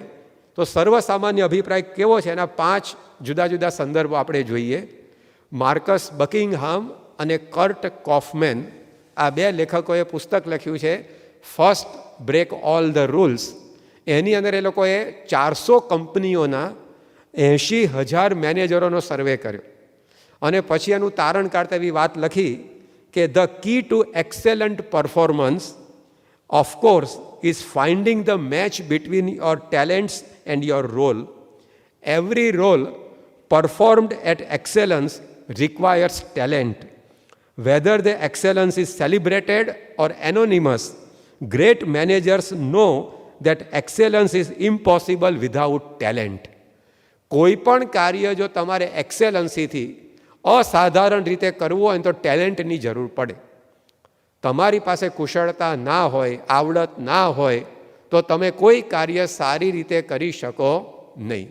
આ અભિપ્રાય આપણે આ વાક્ય વાંચ્યું એનો થયો. બીજી વાત એ લોકોએ કરી, selecting for talent is the manager's first and most important responsibility. કોઈ પણ નેતા છે, માર્ગદર્શક છે, મેનેજર છે, પ્રબંધક છે, એની મુખ્ય જવાબદારી શું છે? પહેલી જવાબદારી શું છે? તો સિલેક્ટિંગ ફોર ટેલેન્ટ. કુશળ ટેલેન્ટેડ વ્યક્તિઓને શોધવા એ કોઈ પણ મેનેજરનું પહેલું અને અગત્યનું કાર્ય છે. If he fails to find people with the talents he needs. પોતાને જરૂરી ટેલેન્ટવાળી વ્યક્તિઓને પારખવામાં, શોધવામાં જો મેનેજર નિષ્ફળ ગયો, if he fails to find people with the talents he needs, then everything else he does to help them grow will be as wasted as sunshine on barren ground. જો સાચા talented વ્યક્તિઓને એણે ભેગા ન કર્યા તો પછી એ મેનેજર, એ નેતા એ લોકોના વિકાસ માટે ગમે તેટલું કરશે, એ ખારા પાઠમાં બી વાવવા જેવું નિરર્થક નીવડવાનું છે. કારણ કે મૂળમાં જ નથી ટેલેન્ટ, પછી એના માટે તમે ગમે તેટલું કરો, કેવી રીતે એનો વિકાસ થશે? માટે પહેલું કામ મેનેજરે એ કરવું જોઈએ કે ટેલેન્ટેડ વ્યક્તિઓને ભેગા કરવા. આ જ વાતની અંદર UCLA બ્રુન્સ નામની એક બહુ મોટી બાસ્કેટબોલની ટીમ અમેરિકાની અંદર છે. 12 વર્ષમાં 10 નેશનલ ચેમ્પિયનશિપ એ જીતી હતી. કોના માર્ગદર્શન હેઠળ? જ્હોન વુડન નામના કોચના માર્ગદર્શન નીચે. આ જ્હોન વુડન એવો ખેલાડી છે, એવો રમતગમતનો માર્ગદર્શક છે કે હોલ ઓફ ફેમ, કીર્તિ કક્ષમાં ઉત્તમ ખેલાડી તરીકે અને ઉત્તમ કોચ, એ બંને રીતે એનું સ્ટેચ્યુ મૂકવામાં આવ્યું છે. અને વિશ્વની અંદર ઘણી બધી રમતો રમાઈ છે, પરંતુ સળંગ 88 રમતો સુધી પોતે કે પોતાની ટીમને જીતાડવાનો વિશ્વ વિક્રમ એના નામે છે. આ દુનિયામાં ઘણી બધી રમતો રમાય છે, લંગડી જેવી મફતિયા રમતથી માંડીને મોટી ફૂટબોલ ને, બાસ્કેટબોલ ને, કેરમ ને, આ ને બધું ઘણું બધું. પણ કોઈ ખેલાડી કે કોઈ માર્ગદર્શક એવો થયો નથી કે 88 મેચ સુધી પોતાની ટીમને જીતાડતો ગયો હોય. પણ આ વ્યક્તિ એવી છે. એણે પોતે શું લખ્યું? એ પોતે વાત કરે છે કે no matter how you total success in the coaching profession, it all comes down to a single factor, talent. તમારી પાસે જો કુશળ ખેલાડીઓ ના હોય કે તમે પોતે કુશળ ના હો તો પછી ટોટલ સક્સેસ, સંપૂર્ણ સફળતા મળવી દુર્લભ છે. There may be 100 great coaches of whom you have never heard in basketball, football or any sport, who will probably never achieve the acclaim they deserve simply because they have not been blessed with the talent. આ ફૂટબોલની રમતમાં, બાસ્કેટબોલની રમતમાં કે કોઈ પણ રમતમાં એવા કેટલાય coaches, માર્ગદર્શકો છે કે જે લોકોને સારા સારા સન્માન મળ્યા નથી, એ લોકો પ્રખ્યાતિ પામ્યા નથી. એનું એક જ કારણ છે કે they are not blessed with the talent. એ લોકો પાસે કુશળ ખેલાડીઓ નહોતા, કાં તો પોતે કુશળ નહોતા. તો બધા જ આ ભાર મૂકે છે કે સારું કાર્ય કરી બતાવવું હોય તો સારી ટેલેન્ટેડ વ્યક્તિઓને તમારે ભેગી કરવી પડે. Developing the leaders around you, આ નામનું એક પુસ્તક પ્રકાશિત થયું છે કે તમારી આજુબાજુ નેતાઓને ઊભા કરો. Developing the leaders around you. તમે તો સાચા નેતા બનો, પણ તમારી આજુબાજુ કામ કરનારાને પણ નેતા જેવા બનાવવા હોય તો શું કરવું છે? એનું માર્ગદર્શન આ પુસ્તકમાં છે. એની અંદર લખ્યું છે કે professional sports organisations recognise the importance of selecting the right players. જે પ્રોફેશનલ ઓર્ગેનાઇઝેશન છે રમતગમતના, જુદી જુદી ક્લબો હોય છે ને અહીંયા, ફૂટબોલની, ક્રિકેટની, તો એ દરેક સ્પોર્ટ ઓર્ગેનાઇઝેશન એ શું કરે છે, એ લોકો જાણે છે importance of selecting the right players. It's no different in business. તો બિઝનેસમાં પણ જુદું નથી. તમારે જો વેપાર ધંધા કે કોઈ પણ કાર્ય સારું કરવું હોય તો એના માટે તમારે આ જ કરવું પડશે. You must select the right players in your organisation. તમારા ઓર્ગેનાઇઝેશનમાં જે કામ કરાવવું છે એના માટે તમે રાઇટ પ્લેયર્સ, રાઇટ મેન તૈયાર કરો, સિલેક્ટ કરો. If you select well, the benefits are multiplied and seem nearly endless. જો તમે ટેલેન્ટેડ વ્યક્તિઓ પસંદ કર્યા તો તમારો જે લાભ, ફાયદો એ અનંત થઈ જશે. If you select poorly, the problems are multiplied and seem endless. જો તમે ટેલેન્ટેડ વ્યક્તિઓ ભેગી ન કરી, યોગ્ય વ્યક્તિઓ ભેગી ન કરી, તો પ્રશ્નો પણ અનંત થઈ જશે. માટે પહેલું કામ એ કરવું જોઈએ કોઈ પણ નેતાએ, કોઈ પણ મેનેજરે, કે ટેલેન્ટેડ વ્યક્તિઓને પસંદ કરવી જોઈએ. અને છેલ્લું કોટેશન્સ જોઈએ. જો આ બધાનો સર્વસામાન્ય અભિપ્રાય, એક્ઝિક્યુશન નામની એક પુસ્તક પ્રકાશિત થયું છે, લેરી બોસિડી અને રામ ચરણ, આ નામના બે લેખકોએ લખ્યું છે સંયુક્ત રીતે. એમાં એ લોકો કહે છે કે if you look at any business that consistently successful, you will find that its leaders focus intensely and relentlessly on people selection. કોઈ પણ ધંધો સારામાં સારી રીતે વર્ષો સુધી ચાલ્યો હોય, ખાલી સક્સેસફુલ નહીં, કન્સિસ્ટન્ટલી સક્સેસફુલ, ઘણા લાંબા સમય સુધી સફળ રહ્યો હોય, તો એક વાત તમને ચોક્કસ દેખાશે કે લીડર્સ જે એ ધંધામાં જોડાયેલા હશે એમણે શેની ઉપર ફોકસ કર્યું હશે? તો intensely and relentlessly on people selection. Talented વ્યક્તિઓ પસંદ કરી હશે. તો આ એક મેનેજમેન્ટ આજે માને છે સાર્વત્રિક રીતે કે સારા કામ માટે ટેલેન્ટેડ વ્યક્તિઓ તમારે જોઈએ. પ્રમુખ સ્વામી મહારાજની હવે વિશેષતા અહીંયા છે કે એમણે પોતે ટેલેન્ટેડ વ્યક્તિઓ પસંદ કરી નથી, પણ પોતાની પાસે જે આવ્યા એને એવા ને એવા સ્વીકારી એને ટેલેન્ટેડ બનાવ્યા છે. આજે આપણી સંસ્થામાં હજારો કાર્યકરો છે, ટેલેન્ટના આધારે સિલેક્શન થતું નથી કે ભાઈ સારી કથા કરતા આવડે છે તો તમને નિરીક્ષક બનાવવામાં આવશે, તમે MBA થયેલા છો તો તમને આ ખાતું સોંપવામાં આવશે. કાર્યકર તરીકે આવી કોઈ લૌકિક લાયકાત સ્વામીએ કાર્યકરો માટે સ્થાપી નથી. સંતો, ઇવન આજે 985 સંતો છે, સંતોને સ્વામી દીક્ષા આપે છે તો આદિવાસીને પણ દીક્ષા આપે જેમાં કોઈ ટેલેન્ટ નથી. તો સ્વામીએ કાર્યકરો, હરિભક્તો કે સંતોના સિલેક્શનમાં કોઈ આવી ટેલેન્ટને પ્રાધાન્ય આપ્યું જ નથી. ટેલેન્ટ માટે કોઈ દિવસ એમણે એવું ધ્યાન પણ આપ્યું નથી, એવું ધોરણ પણ રાખ્યું નથી કે આટલું આટલું હોય ને તો જ આપણે એને સિલેક્ટ કરવા. પણ એમણે પોતાની પાસે જે આવ્યા એને ટેલેન્ટફુલ બનાવ્યા છે, જે કોઈ કરી શક્યું નથી. બધા ટેલેન્ટેડ માણસો શોધે છે, પરંતુ પ્રમુખ સ્વામી મહારાજે તમે જેવા છો એવા મારી પાસે આવો, પણ હું તમને ટેલેન્ટેડ બનાવીશ, એ રીતે કાર્ય કર્યું છે. આ એમનું મેનેજમેન્ટ ઓફ હ્યુમન ટેલેન્ટ્સ એ વિશ્વની અંદર જોટો ન જડે એવું છે. આજે આપણા મોટા મોટા સમય ઉત્સવો થાય છે, એમાં ઇલેક્ટ્રિક વિભાગની સેવામાં દિવ્ય પુરુષ સ્વામી હોય છે. અત્યારે ગોંડલ મંદિરના કોઠારી છે. 40 દિવસ સુધી, 60 દિવસ સુધી ઉત્સવ સમયાઓ થાય. કેટલું મોટું લાંબુ પોળું સ્વામિનારાયણ નગર હોય, એની અંદર ઇલેક્ટ્રિક વિભાગની તમામ જવાબદારી સંભાળે છે. પરંતુ એ જ્યારે દીક્ષા લઈને આવે, દીક્ષા લીધી એમણે, ત્યારે એમને ઇલેક્ટ્રિક વિભાગનો પણ આવડતો નહોતો, પણ એને સ્વામી આટલા ટેલેન્ટેડ બનાવ્યા. જો આ સ્વામીનું મેનેજમેન્ટ ઓફ હ્યુમન ટેલેન્ટ્સ છે. એમણે પોતે ઇલેક્ટ્રિક વિભાગ માટે ટેલેન્ટેડ વ્યક્તિ શોધી નથી, પણ જેને ઇલેક્ટ્રિક વિભાગનું કશું જ જ્ઞાન નહોતું એવી વ્યક્તિને આટલા મોટા સમયનો ઇલેક્ટ્રિક વિભાગ સંભાળે એવા સક્ષમ કર્યા. મુંબઈમાં અક્ષર વલ્લભ સ્વામી છે. આજની તારીખે પણ એ પૂરેપૂરી આરતી જો ગાઈ શકે ને તો ગનીમત. એને ગુજરાતી વાંચતા નથી આવડતું પૂરું, કશું જ આમ અક્ષર જ્ઞાન તમે જુઓ તો શૂન્યની નજીકનું કહેવાય. પણ એ સંતે નહીં તો 10 થી 15 વર્ષ સુધી મુંબઈ મંદિરનો ઇલેક્ટ્રિક વિભાગ સંભાળ્યો. હવે ઇલેક્ટ્રિક વિભાગના જે કંઈ લિફલેટ્સ આવે, પેમ્ફલેટ બધા અંગ્રેજીમાં હોય, આને ગુજરાતી વાંચતા નથી આવડતું. એ 3 ફેઝ ને 2 ફેઝ ને 1 ફેઝ ને બધું અંગ્રેજીમાં હોય, બધા પેમ્ફલેટો. ઇલેક્ટ્રિક પેનલો ઉપર જે સૂચનાઓ લખી હોય તે સૂચનાઓ બધી અંગ્રેજીમાં લખેલી હોય ને, પણ તેમ છતાંય એવા સંત પાસે પ્રમુખ સ્વામી મહારાજે 1 દશકા સુધી ઇલેક્ટ્રિક વિભાગ મુંબઈ મંદિરનો સંભાળ આવડાવેલો. તો એમણે પોતાની પાસે જે આવ્યા એને ટેલેન્ટેડ બનાવ્યા છે. આપણે લાર્જ ફોર્મેટ ફિલ્મ જોઈએ છે દિલ્હીના અક્ષરધામમાં નીલકંઠ વર્ણીની. એ લાર્જ ફોર્મેટ ફિલ્મની અંદર જે કંઈ પણ બધા સેટિંગ્સ છે એ સેટિંગ્સ જે તૈયાર થયેલા છે એ જોઈને હોલિવૂડ ને બોલિવૂડના બધા સેટિંગ્સ ઊભા કરનારા લોકો અચંબિત થઈ ગયા હતા કે આ તો અદ્દલ રામેશ્વરમાં આવી ગયા એવું લાગે આપણને. જે જગ્યાનું શૂટિંગ હોય તો એ જગ્યા ત્યાં ઊભી કરી દીધી, પણ એ આખું શૂટિંગનું બધું સેટિંગ્સનું કાર્ય એ બ્રહ્મચરણ સ્વામીએ સંભાળ્યું. હવે એ બ્રહ્મચરણ સ્વામી જ્યારે સાધુ થયા ત્યારે એમને સુશોભનની કોઈ સૂઝ નહોતી, ડેકોરેશનનો ડઈ નહીં આવડતો હોય. પણ પ્રમુખ સ્વામી મહારાજે એમને એવા ટેલેન્ટેડ બનાવ્યા કે હોલિવૂડ બોલિવૂડની અંદર આવા સેટિંગ્સ ઊભા કરનારા લોકો પણ દંગ થઈ જાય કે આ તો ગજબનું કામ કરે છે.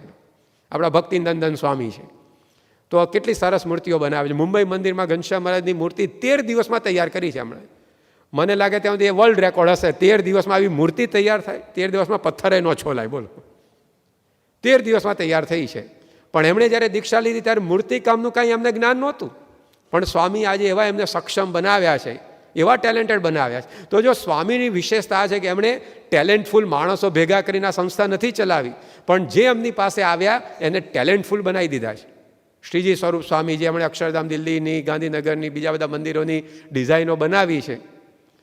આજે સ્મિથસોનિયન કંપની એણે પોતે એના મેગેઝિનમાં આપણે વાંચ્યું હશે સ્વામિનારાયણ પ્રકાશમાં કે 25 સ્થાન દુનિયાની અંદર જોવા જેવા કોઈ પણ હોય તેમાં દિલ્હીના અક્ષરધામને સ્થાન મળ્યું. લો, પણ આટલું સુંદર આર્કિટેક્ચરનું આ કામ થયું, પણ એની અંદર જેમણે આ સહયોગ આપ્યો છે શ્રીજી સ્વરૂપ સ્વામી, તો એ જ્યારે સાધુ થઈને આવ્યા ત્યારે તો 14-15 વર્ષની ઉંમરના હતા.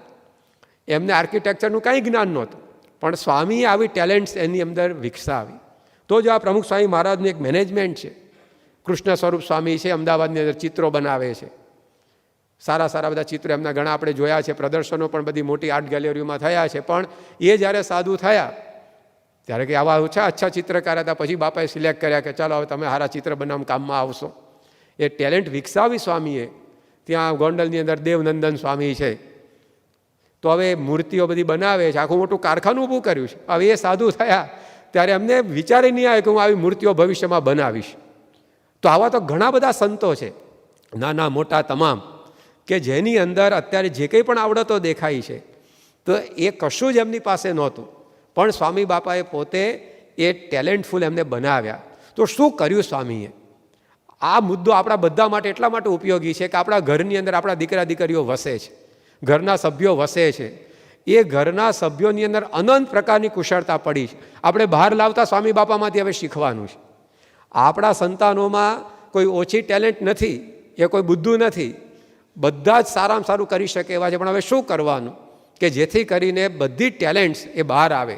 એ સ્વામીના જીવનની અંદર મેનેજમેન્ટ ઓફ હ્યુમન ટેલેન્ટ્સ છે. દુનિયા શું કહે છે કે તમે ટેલેન્ટેડ વ્યક્તિઓ એને ભેગા કરો તો જ તમે સારું કામ કરી શકશો. પ્રમુખ સ્વામી આજે શું કર્યું? જે આવ્યા એમની પાસે એને ટેલેન્ટેડ બનાવ્યા અને એના થકી પછી આવા વિશ્વવિખ્યાત કાર્યો કર્યા છે. આ અનપેરેલલ હ્યુમન મેનેજમેન્ટ એ પ્રમુખ સ્વામી મહારાજનું છે. તો સ્વામી બાપાના જીવનમાં એવી કેટલીક ક્વોલિટીઝ છે કે જેને કારણે એ સામાન્ય વ્યક્તિમાં પણ પડેલી શક્યતાઓને, ટેલેન્ટને બહાર લાવે છે અને એનો વિકાસ કરે છે. એમાં પહેલું શું બાપાના જીવનમાં જોવા મળે છે એ છે સ્લો ડાઉન, ધીમા પડો. આ શું છે ધીમા પડો એટલે? સ્લો ડાઉન એટલે શું છે? તો જે નેતા હોય છે એના જીવનમાં મોટે ભાગે ટેન્ડન્સી કેવી હોય છે? તો most people who want to lead are naturally fast. જે નેતા હોય ને ઉપલા ધોરણે કામ કરનારા હંમેશા જોજો ફાસ્ટ હોય, કારણ કે એની પાસે અનુભવ વધારે હોય, એની પાસે નોલેજ વધારે હોય. જેમ જેમ સ્તર નીચું જતું જાય તેમ તેમ જ્ઞાનની ઉણપ અને અનુભવની ઓછપ એ બંને દેખાય. એટલે જે ઉપરના લેવલ ઉપર કામ કરનારો માણસ હોય એ નેચરલી ફાસ્ટ હોય. તો most people who want to lead are naturally fast. But if you want to become a better leader, જો સારા નેતા માર્ગદર્શક બનવું હોય, if you want to become a better leader, you actually need to slow down. તમારે ખરેખર ધીમા પડવું પડે. You can move faster alone. તમે એકલા બીજા બધા કરતાં ઝડપથી આગળ વધી શકો. You can garner more individual honours alone. તમે એકલા કેટલાય માન, અકરામ, પારિતોષિકો, ચંદ્રકો મેળવી શકો. બટ ટુ લીડ અધર્સ, પણ જો બીજાને તમારી સાથે દોરવા હોય તો you need to slow down enough to connect with them, engage with them and take them with you. પણ જો તમારે બીજાને દોરવા હોય તો તમારે એની કક્ષા સુધી આવીને કામ કરવું પડે. સ્વામી બાપા એકલા સ્વતંત્રપણે બધું કરી શકે એમ છે, એ પોતે અત્યંત કુશળતાથી કાર્ય કરી શકે એવા છે, પણ આપણને તૈયાર કરવા માટે, આપણી ટેલેન્ટ્સનો વિકાસ એના માટે એ સ્લો ડાઉન થયા છે, એ ધીમા પડ્યા છે. અને કેટલા ધીમા પડ્યા છે! જો એમણે કેવી રીત શીખવાડી છે. સ્વામી બાપાના અનુભવની 2 વાત ઘનશ્યામચરણ સ્વામીએ, જેવા મેં નિરખ્યા પુસ્તકની અંદર લખી છે, કે સ્વામી કેટલા સ્લો ડાઉન થાય છે, આપણી અંદર ટેલેન્ટ વિકસે એના માટે. તો જ્યારે ઘનશ્યામચરણ સ્વામી, હરિપ્રકાશ સ્વામી જૂના, એ બધા સારંગપુરમાં રહેતા, ત્યારે બાપા અન્નકૂટનો ઉત્સવ સારંગપુરમાં કરતા. સંવત 2022નો પ્રસંગ એ વર્ણવે છે કે અન્નકૂટની અંદર સ્વામી બાપા પોતે સારંગપુરમાં હોય તો અમારા જેવા નાના નાના સંતો પાસે કેવી રીતે કામ કરાવે. તો સ્વામી બધાને સાંજે 4 વાગે જૂની કોઠારીની ઓફિસ હતી ત્યાં આગળ એકત્રિત કરે. ઘણા બધા જોઈ હશે જૂનું, અત્યારે તો બધું માસ્ટર પ્લાન એટલે બદલાઈ ગયું. પછી સ્વામી પોતે ત્યાં આગળ યાદી બનાવડાવે કે આપણે કઈ કઈ વાનગીઓ અન્નકૂટમાં બનાવવાની, પછી એ વાનગીઓ બને એટલે એને કેવી રીતે ગોઠવવાની, તો એનું માર્ગદર્શન સ્વામી આપે. સ્વામી એ વખતે કોઈ સ્ટીલના વાસણો નહીં સંસ્થા પાસે, એટલે માટીના કુંડાની અંદર એ બધી અન્નકૂટની વાનગીઓ ગોઠવવામાં આવે. તો સ્વામીએ કહ્યું કે માટીના કુંડા આવી રીતે બનાવવા, એને ગાળેલા પાણીથી ધોવા, પછી એની અંદર આપણે વાનગી મૂકીએ તો પછી ઉપર આપણે પેપર પાથરવું એટલે બગડે નહીં, માખો બેસે નહીં. પછી સ્વામી કે આપણે 4 વાનગી એટલે કે 4 ભાગ એક વાનગીના કરવા, એક મધ્ય ખંડ માટે, એક હરિકૃષ્ણ મહારાજના ખંડમાં, એક ઘનશ્યામાના ખંડમાં, એક શાસ્ત્રીમાના સ્મૃતિ મંદિર માટે. પછી એટલું નહીં, આયોજન આપીને પોતે એ પાપડી હોય, તુવેર હોય, આ બધું ફોલવા માટે બેસે. એ પોતે રસોઈ બનાવવા માટે જાતે અમારી સાથે આવે, અને એમ કરીને આખો અન્નકૂટ કરતા એ સ્વામી અમને શીખવાડ્યો છે. હવે અન્નકૂટ વખતે કેટલી જવાબદારીઓ હોય, પણ તેમ છતાંય સ્વામી પોતે સ્લો ડાઉન, કે મારે આ નાના સંતોને તૈયાર કરવાના છે, એમને પણ અન્નકૂટ કરે સ્વતંત્ર એવા તૈયાર કરવા. હું તો એકલો અન્નકૂટ કરી શકું એમ છું, પણ આ બધાને જો મારે તૈયાર કરવા હશે તો સ્વામી પોતે આ રીતે સ્લો ડાઉન થઈ નાનામાં નાની વાત શીખવાડે. ક્યાં સુધીનું? તો એકવાર સ્વામી બાપા પોતે સવારમાં નાસ્તો કરવા સંતો સાથે આવેલા. આમ તો સ્વામી બાપા રોજ સવારે ઉકાળો લેતા, નાસ્તો કરતા નહીં, પણ સંતોએ આગ્રહ કર્યો એટલે સંતો પાસે સ્વામી બેઠા. એ વખતે ઉકાળા પાણી પછી બાપાને પાણી પીવાનું હતું. તો એક વ્યક્તિએ લોટા ઉપર ગરણું મૂકીને પછી પાણી બાપાને આપ્યું. એટલે સ્વામીએ પૂછ્યું કે આ પાણી ગાળ્યું નથી લોટાનું, કે ઉપર ગાળવા માટે કપડું મૂકીને તમે ગાળો છો? તો પેલા એ વ્યક્તિએ કહ્યું કે ગાળેલું પાણી નથી એટલે તો ઉપર કપડું રાખ્યું છે. કે આમ થોડોક ઉદ્ધતાથી આવો જવાબ આપ્યો એને. તો સ્વામીએ ટકોર કરી. સ્વામી કે આપણે હવેથી આવું ન કરવું, આવતીકાલે માટલા વીછળીને પાણી ગાળી અને પછી એમાં ભરવું, એટલે સીધું આપણે એમાંથી લઈ શકાય. તેમણે કહ્યું કે સારું. પછી બીજા દાડે બાપાએ પૂછ્યું કે આપણે ગઈકાલે કહ્યું તે પ્રમાણે થયું? તો કે ના, પાણી ગાળ્યું નથી, એમનું એમ છે જ્યારે લેવાનું હોય ત્યારે ગરણું મૂકીને ગાળીને પછી પીશું આપણે. તો સ્વામીએ કહ્યું કે એવું ન કરવું, ચલો હું તમને માટલું વીછળતા શીખવાડું. અને એમ કહીને સ્વામી બાપાએ માટલું કેવી રીતે વીછળવું એ પેલી વ્યક્તિને શીખવાડ્યું. પછી સ્વામીએ શરૂઆત ક્યાંથી ગઈ? સ્વામી કે જો નળ છે ને એને રાખ વડે આપણે ઉટકવો, પછી ગરણી છે એક પેલી પાણી ગાળવાની કોથળી એ સાજી છે કે તૂટી ગઈ છે ધ્યાન રાખવું. પછી 3 વાર સ્વામી કે માટલું વીછળવું, એમ કહીને માટલું વીછળી બતાવ્યું. પછી ઉપરનું ઢાંકણું હોય, પછી પ્યાલા હોય એને પણ ઉટકવા, કેવી રીતે ઉટકવા એ પણ સ્વામીએ સમજાવ્યું. અને આટલી બધી આખી પ્રોસેસ એ સ્વામીએ પેલાને શીખવાડી કે માટલા કેવી રીતે વીછળવા, પ્યાલા કેવી રીતે ઉટકવા, પછી નળ કેવી રીતે ઉટકવો, પાણીના ગરણા કેવી રીતે રાખવા. હવે સંસ્થાના પ્રમુખ થઈને આ પ્રકારની કાર્યવાહી સ્વામીએ કરી છે. જો સ્લો ડાઉન, બેટર લીડર એ હંમેશા એ પોતે એકલો બધું કરી શકે એમ છે, પણ એ નાનાને તૈયાર કરે છે, ટેલેન્ટ એની બહાર લાવે છે. તો આવા નાના નાના પ્રસંગો એ સ્વામીના જીવનમાં દેખાય. 1968ની સાલમાં સ્વામી લીંબડી પધારેલા, સંત સ્વામી અને સ્વામી બાપા પોતે ત્યાં આગળ પધારેલા. હવે એ વખતે હરિભક્તોને ઉત્સાહ આવ્યો કે માલપુડાની રસોઈ કરો. એટલે હરિપ્રકાશ સ્વામી અંદર રસોડામાં માલપુડા બનાવવા માટે ગયા. સંત સ્વામી અને સ્વામી બાપા સભા મંડપની અંદર બેસીને કથા કરતા હતા. હવે માલપુડા બનાવવાની પ્રોસેસ થોડી અઘરી છે, અને રોટલીમાં મેળ પડતો નથી હોતો, તો હવે માલપુડા તો અઘરું પડે બનાવવાનું. એમાં ખીરું બનાવવું પડે અને ખીરું પ્રમાણસર થાય, પછી તાપ બરાબર જોઈએ, ને આખું લાંબુ તંત્ર છે. તો હરિપ્રકાશ સ્વામીથી થાય નહીં ને બિચારા મૂંઝાતા હતા. તો અચાનક સ્વામી ચાલુ સભાએ રસોડામાં ગયા. બાપાને કંઈ મેસેજ નહોતો મોકલ્યા કે આ ખીરું બનતું નથી ને હવે જરૂર પડશે, પણ સ્વામી અંતર્યામી પડે કે ગમે તે રીતે, પણ સ્વામી સભામાંથી ઉઠીને રસોડામાં ગયા અને હરિપ્રકાશ સ્વામી આજે મથામણ કરતા હતા એ બાપા પામી ગયા. એટલે સ્વામીએ પોતે એમની નજીક જઈને કહ્યું કે ચાલો હું તમને શીખવાડું કે કેવી રીતે માલપુડાનું ખીરું તૈયાર થાય. અને સ્વામી બાપાએ બરાબર માપસર ખીરું તૈયાર કર્યું. પછી માલપુડા તળવા માટે ઘી લીધું, ચૂલામાં માપનો તાપ કર્યો. વખતે ગેસ હતા નહીં, ચૂલા ઉપર કરવાનું બધું. તો માપસર તાપ કર્યો અને પછી એક માલપુડા સ્વામી બનાવતા ગયા. અને થોડાક માલપુડા પોતે બનાવ્યા. પછી હરિપ્રકાશ સ્વામીને કહ્યું કે હવે તમે પણ આ રીતે બનાવો. અને એ રીતે અડધો કલાક સ્વામી બાપાએ માલપુડા બનાવતા એમને શીખવાડ્યા. અને પછી સભા મંડપમાં જઈને કથા પણ પોતે કરી. તો જો લીડર્સ એ સ્લો ડાઉન થાય છે, તે એ પોતે આ માલપુડા બનાવવાનું સ્વામી અમથા બધા ભંડારીઓ તૈયાર નથી થયા સંસ્થાની અંદર. આટલા હજારો માણસોને જમાડવાનું, આ મંદિર એક ચાલતું એમાં રોજ 500,000 માણસો જમતા હોય. બોલો, હવે એટલા તો આપણે લગ્ન પ્રસંગે હોય, લગ્ન પ્રસંગ કેટલો ઉચાટ વર્તતો હોય આપણને, પણ એ તો રોજ અહીંયા તો લગ્નો જેવું હોય. 100 ઘરબારી બરાબર એક મઠધારી, 100 ગૃહસ્થનો વ્યવહાર ભેગો કરો ને ત્યારે એક મંદિરનો વ્યવહાર થાય.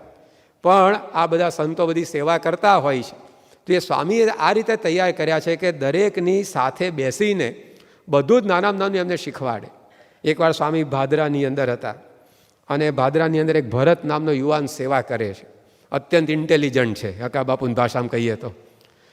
એટલે કે આમ સાવ એકદમ ગબરગંડ જેવો માણસ આપણે કહી શકીએ, કાંઈ ગતાગમ નહીં જગતની. અને એ ભરત સ્વામી બાપા જમતા હતા ને તો બેઠો હતો. તો સ્વામી એને પૂછ્યું કે ભરત, આ ભાદરા કોનું જન્મસ્થાન છે? એટલે બાપાએ સીધો પ્રશ્ન પૂછ્યો કે આ કોનું જન્મસ્થાન છે? પેલો કે ભાદરાનું. કે લો, હવે જવાબ ઉપરથી ખબર પડે કે એની બુદ્ધિ કેવી હશે. તમે બાપા કે આ જન્મસ્થાન કોનું છે? તો પેલો કે ભાદરાનું. કે બાપા કે આ ભાદરાનું નથી જન્મસ્થાન, આ ગુણાતીતાનંદ સ્વામીનું જન્મસ્થાન છે. એમ કહીને બાપાએ 5 વાર એને બોલાવડાયું પાછું કે બોલ, આ ગુણાતીતાનંદ સ્વામીનું જન્મસ્થાન છે. તો પેલો 5 વાર બોલ્યો. બાપા બોલે, પેલો બોલે.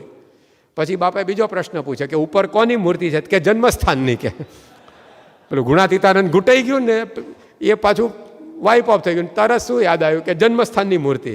બાપા સહિત બધા હસી પડ્યા.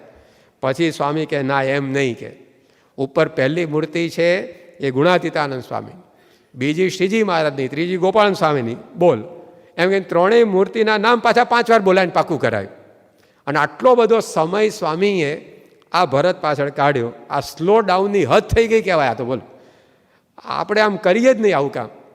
આપણા ઘરની અંદર પંચમૂર્તિ હોય તો આપણા નાના નાના બાળકોને ઓળખાય છે આપણે કોઈ દાડા કોની મૂર્તિ છે ભેગા બેહીને? સંતો ઓળખાવશે. તો ભાઈ સંતો જોડે કેટલા દાડા રહે છે? અઠવાડિયામાં 2 કલાક. તો એ આપણે શું કરવાનું ઘરમાં? તો બાપા જો આવો સામાન્ય માણસ, હવે આ જવાબ આપે એની પરથી ખબર પડે કે આવા બુદ્ધિ વગરના માણસ જોડે આપણે કામે ન કરીએ. બોલ. પણ સ્વામી બાપા નહીં તો 20 વર્ષથી એની પાસેથી કામ લે છે. બોલો, 20 વર્ષથી આ વ્યક્તિ પાસેથી કામ લેતા હશે. યુવકમાં હતા ને ત્યારથી આ ભરતની વાત અમે સાંભળીએ છીએ. તો કેટલા સ્લો ડાઉન થાય છે બાપા.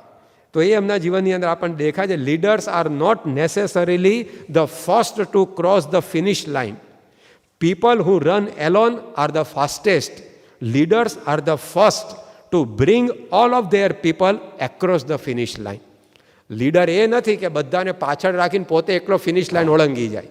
પણ લીડર એ છે કે જે પોતાની સાથેના બધાને પોતાની જોડે લઈને બધાને ફિનિશ લાઈન ઓળંગાઈ દે. બધાને પોતાના જેવા દોડતા કરે, બધાને જેવા પોતાના જેવા કુશળ કરે, એનું નામ સાચો લીડર છે. બીજાને પાછળ રાખીને પોતે દોડીને પછી ચંદ્રક પહેરીને ફરતો ફરે એવો નથી લીડર. લીડર આ પ્રમુખ સ્વામી છે કે જેમણે પોતે પોતાની આજુબાજુ લીડરો તૈયાર કર્યા. એની ટેલેન્ટ એવી વિકસાવી. 1981ની અંદર મહારાજનો દ્વિશતાબ્દી મહોત્સવ ઉજવાતો હતો. પહેલાં સાધુ સમાજનું અધિવેશન હતું. એ સાધુ સમાજનું અધિવેશન પૂરું થઈ ગયા પછી બીજા જે પ્રસંગો હતા એની વચ્ચે 9 દિવસનો સમયગાળો હતો.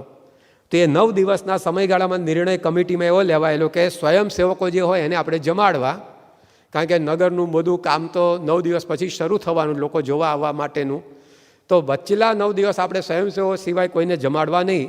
એની મેં તે સ્વામિનારાયણ નગરની મુલાકાતે કોઈ આવતું હોય તે નગરની મુલાકાત લઈને ચાલ્યો જાય. આ રીતનો નિર્ણય લેવાયેલો. હવે સ્વામી બાપાને આ વાતની ખબર હતી મિટિંગમાં તો બધાએ વાત કરી એટલે સ્વામીએ કહ્યું કે વાંધો નહીં. પણ પછી સ્વામીએ ત્યાગ વલ્લભ સ્વામી જે રસોડા વિભાગના મુખ્ય સંત હતા એમને બોલાવ્યા અને બાપાએ પૂછ્યું કે આપણું આ નગર તો વચલા 9 દિવસ દરમિયાન ચાલુ તો છે જ, અને હરિભક્તો તો બધા દૂર દૂરથી જોવા આવતા હોય, તો એ બધા બપોરે ક્યાં જમતા હશે? એટલે આપણે કંઈક રસોડાનું આયોજન કરીએ. ત્યાગ વલ્લભ સ્વામીએ કહ્યું કે સ્વામી, મિટિંગમાં એવું નક્કી થયું છે કે આ 9 દિવસ આપણે અગાઉથી જાહેરાત કરી છે, એટલે કોઈને જમાડવા નહીં, જે પોતાની મેં એમને એમ આવી ગયા હોય તો પોતાની રીતે મેનેજ કરે.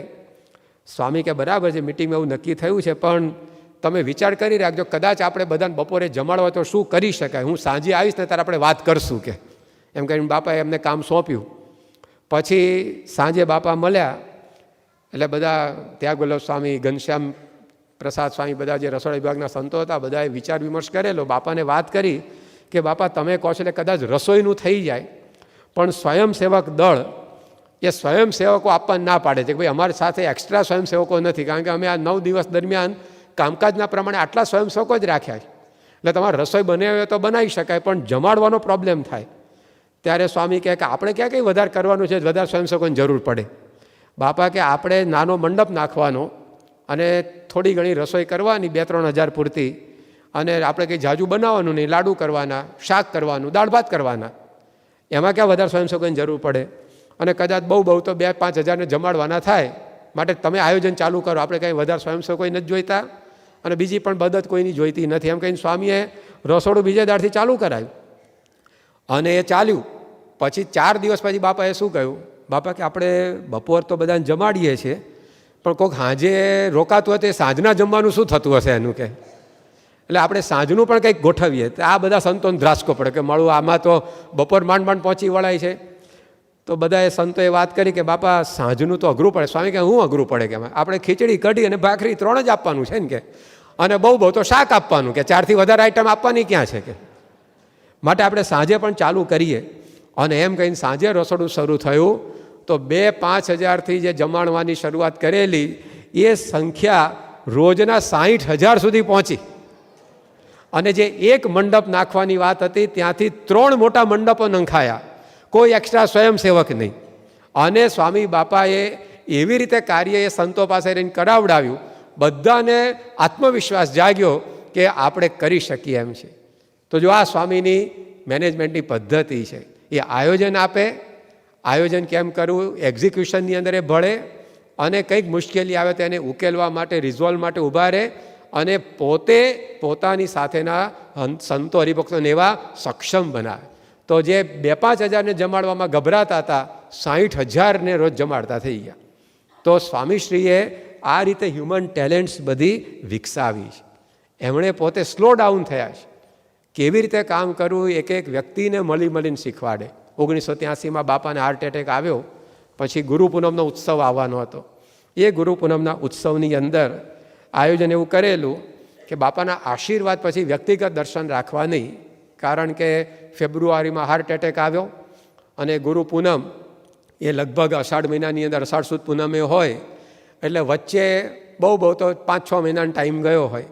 હવે સ્વામી બાપા આવી રીતે 20-25 હજાર હરિભક્તો માટે બેસે એટલે એમની તબિયતને અનુકૂળ ના આવે, એટલે નિર્ણય એવો લીધેલો કે આશીર્વાદ પછી સભા પૂરી થઈ જાય. એટલે કીર્તન બાપાના આશીર્વાદ પહેલાં શરૂ થયું તે વખતે નારાયણ મુનિ સ્વામી બાપાને કહેવા ગયા કે સ્વામી બાપા આ વખતે આયોજન એવું કર્યું છે કે આપના આશીર્વાદ પછી સીધું આપણે ઉતારે જવાનું છે અને વ્યક્તિગત દર્શન રાખ્યા નથી. ત્યારે સ્વામીએ કહ્યું કે એવું કેમ કર્યું? તો નારાયણ મુનિ સ્વામીએ કહ્યું કે તમારી તબિયત આવી છે, હજી હાર્ટ એટેક આવ્યા 5-6 મહિના થયા છે, અને આવું 1-2 કલાક તમારે બેસી રહેવું પડે તો આરામ થઈ જાય ને આપને, એટલે આવું કર્યું છે. એટલે બાપાએ કહ્યું કે ના, કે આપણે વ્યક્તિગત દર્શન તો રાખો, ભલે બધા હરિભક્તો આવ્યા હોય દૂર દૂરથી તો એ ભલે મળી લેતા. નારાયણ મુનિ સ્વામી કે હવે કંઈ વ્યવસ્થા થાય એવું નથી, કારણ કે આ કીર્તન પૂરું થાય પછી તરત તમારા આશીર્વાદ છે, અને આશીર્વાદ પછી વ્યક્તિગત દર્શન શરૂ કરવા હોય તો અમે કોઈ સ્વયંસેવકનું આયોજન જ વિચાર્યું નથી કે આ 20,000ને ઊભા કેવી રીતે કરવા, દર્શન માટે લાઇનમાં કેવી રીતે લાવવા. એટલે હવે શક્ય થાય એવું લાગતું નથી. સ્વામી કે શું ના થાય ભલા માણસ, કે ધારે તો બધું થાય. 50-50 હરિભક્તો વચ્ચે એક સ્વયંસેવક બેસાડી દેવાનો, અને સ્વયંસેવક એવા રાખવાના કે ડાફા ડોળિયા મારે નહીં પાછા, અને કોઈ તરત ઊભો થાય બેસાડી દે, એમ 50-50 વચ્ચે એક સ્વયંસેવક બેસાડી દો, કે નારાયણ મુનિ સ્વામી કે તમે કહી એ વાત સાચી, પણ મારે એટલા સ્વયંસેવકો હવે તાત્કાલિક લાવવા ક્યાંથી કે? એટલે હવે કંઈ આ વ્યવસ્થા થાય એવું લાગતું નથી. આ ખીચોખીચ સભા ભરાઈ છે. હવે 50-50 વચ્ચે એક સ્વયંસેવક બેસાડવાનો, તો એને બેસાડવાનો ટાઈમ ક્યાં છે? હમણાં કીર્તન પૂરું થશે, પછી તમારા આશીર્વાદ ને પછી તરત વ્યક્તિગત દર્શન. તો 50 સ્વયંસેવકો મારે ભેગા ક્યાંથી કરવા? એને 50-50ની વચ્ચે પાછા બેસાડવા કેવી રીતે? એટલે મને લાગે છે કે આ બધું થાય નહીં. સ્વામી કે તમે અમથા ડરો છો કે? ના, શું થાય? ધારીએ તો બધું થાય. નારાયણ મુનિ સ્વામી કે ભાઈ તમારી વાત સાચી, પણ આ શક્ય નથી થતું એવું લાગે છે, એટલે હું કહું છું. સ્વામી કે ટ્રાય તો કરો કે? નારાયણ મુનિ સ્વામી વળી પાછા કે તમે કહો છો એટલે ટ્રાય કરવું, પણ થાય એવું લાગતું નથી. સ્વામી કે ટ્રાય કરો, બધું થશે કે. અને એટલામાં તો કીર્તન પૂરું થઈ ગયું પહેલું. તરત નારાયણ મુનિ સ્વામીએ જાહેરાત કરી કે બાપા આશીર્વાદ આપશે, અને તરત સ્ટેજની નીચે ગયા. અને અરુણભાઈ આણંદ વિભાગના સંયોજક એમને વાત કરી કે બાપાની ઈચ્છા આવી છે અને આપણાથી 50-70 સ્વયંસેવકો ભેગા થઈ શકે. અરુણભાઈ કે થાય ને, તો કે આપણે તમે 50-70ને બોલાવો અને આપણે એને આ સભાની અંદર વચ્ચે વચ્ચે ગોઠવી દઈએ અને આ વ્યક્તિગત દર્શનનું આયોજન કરવાનું છે. અને બાપાના આશીર્વાદ દરમિયાન આ બધી ગોઠવણ માત્ર 15-20 મિનિટમાં કરી અને પછી વ્યક્તિગત દર્શન શરૂ થયા.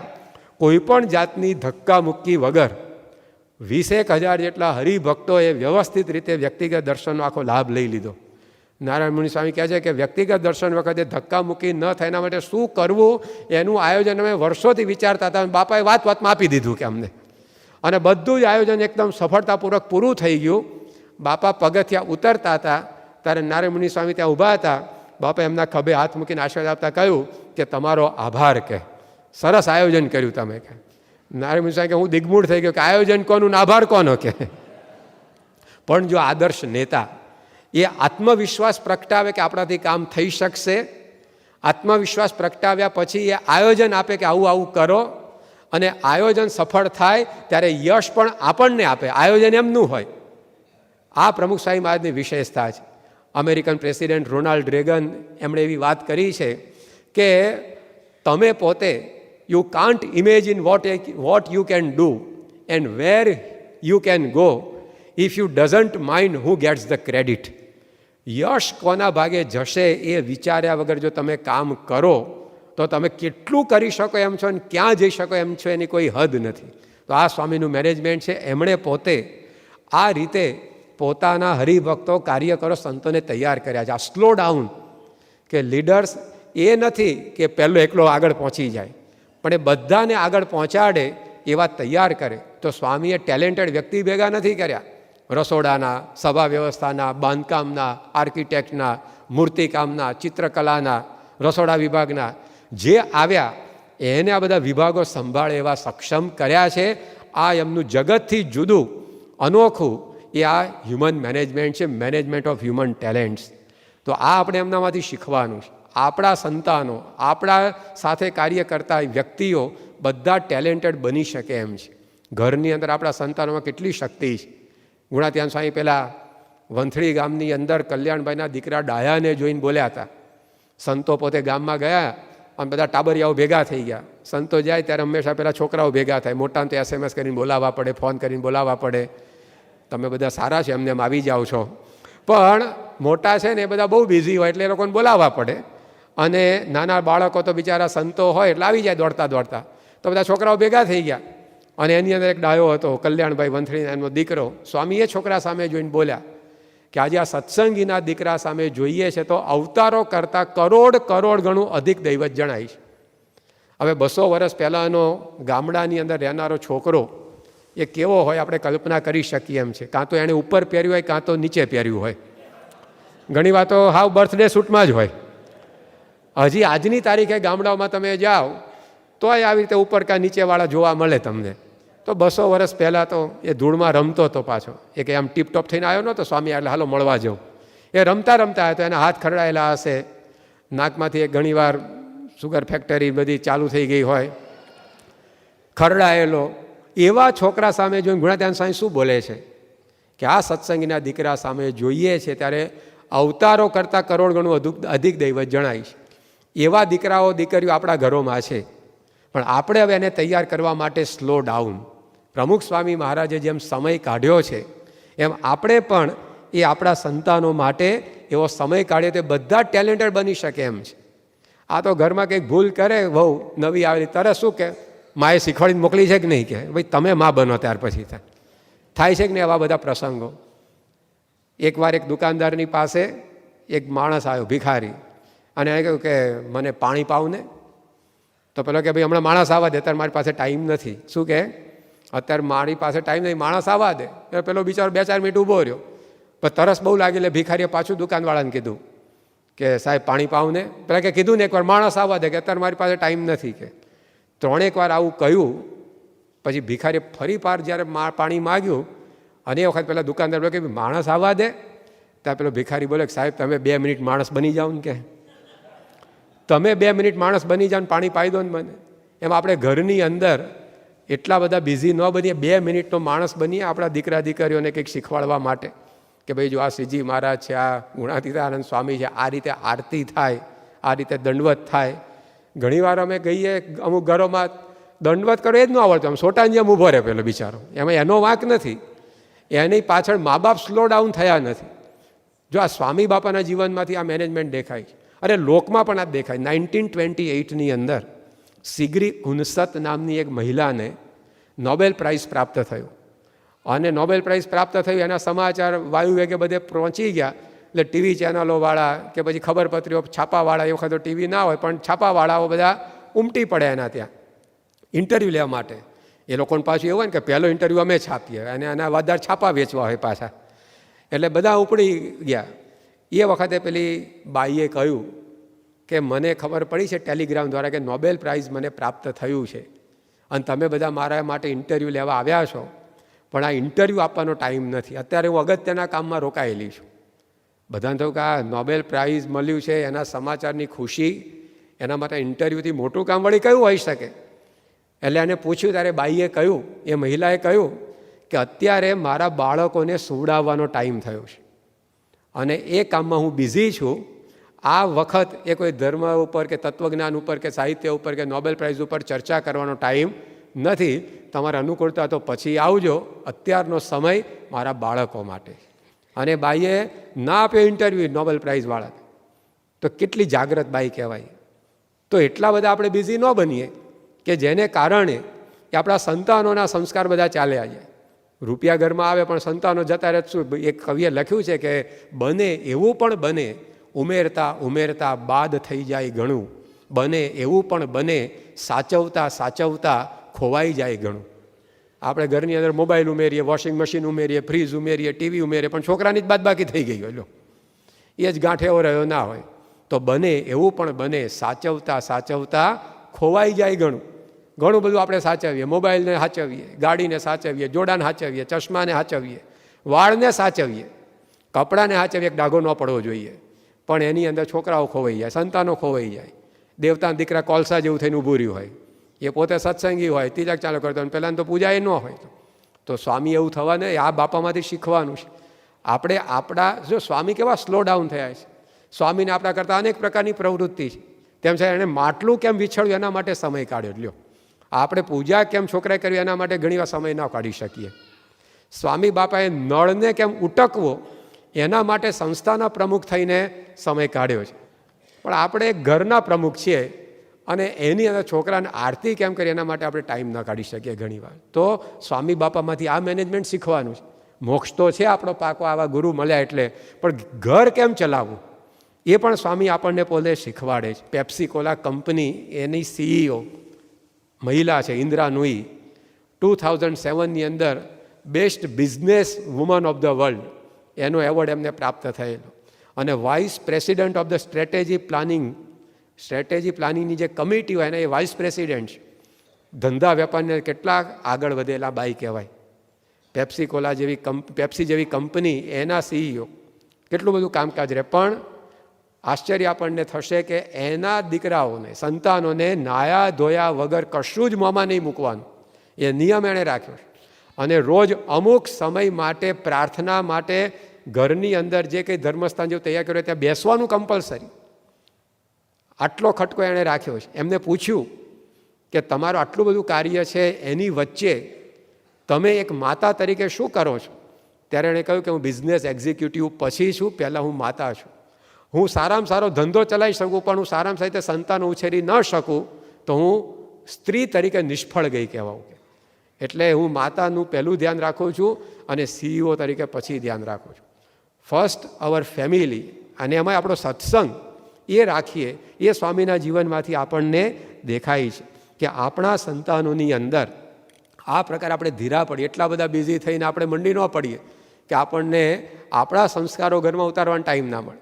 તો એ સ્લો ડાઉન થયા છે સ્વામી, એ એમના જીવનમાં આપણને દેખાય છે. એટલા ટેલેન્ટ બધી વિકસી છે. તો આપણા સંતાનોની ટેલેન્ટ બહાર આવી શકે એમ છે. નાઉ ડિસ્કવર યોર સ્ટ્રેન્થ આ નામનું એક પુસ્તક બહાર પડ્યું છે.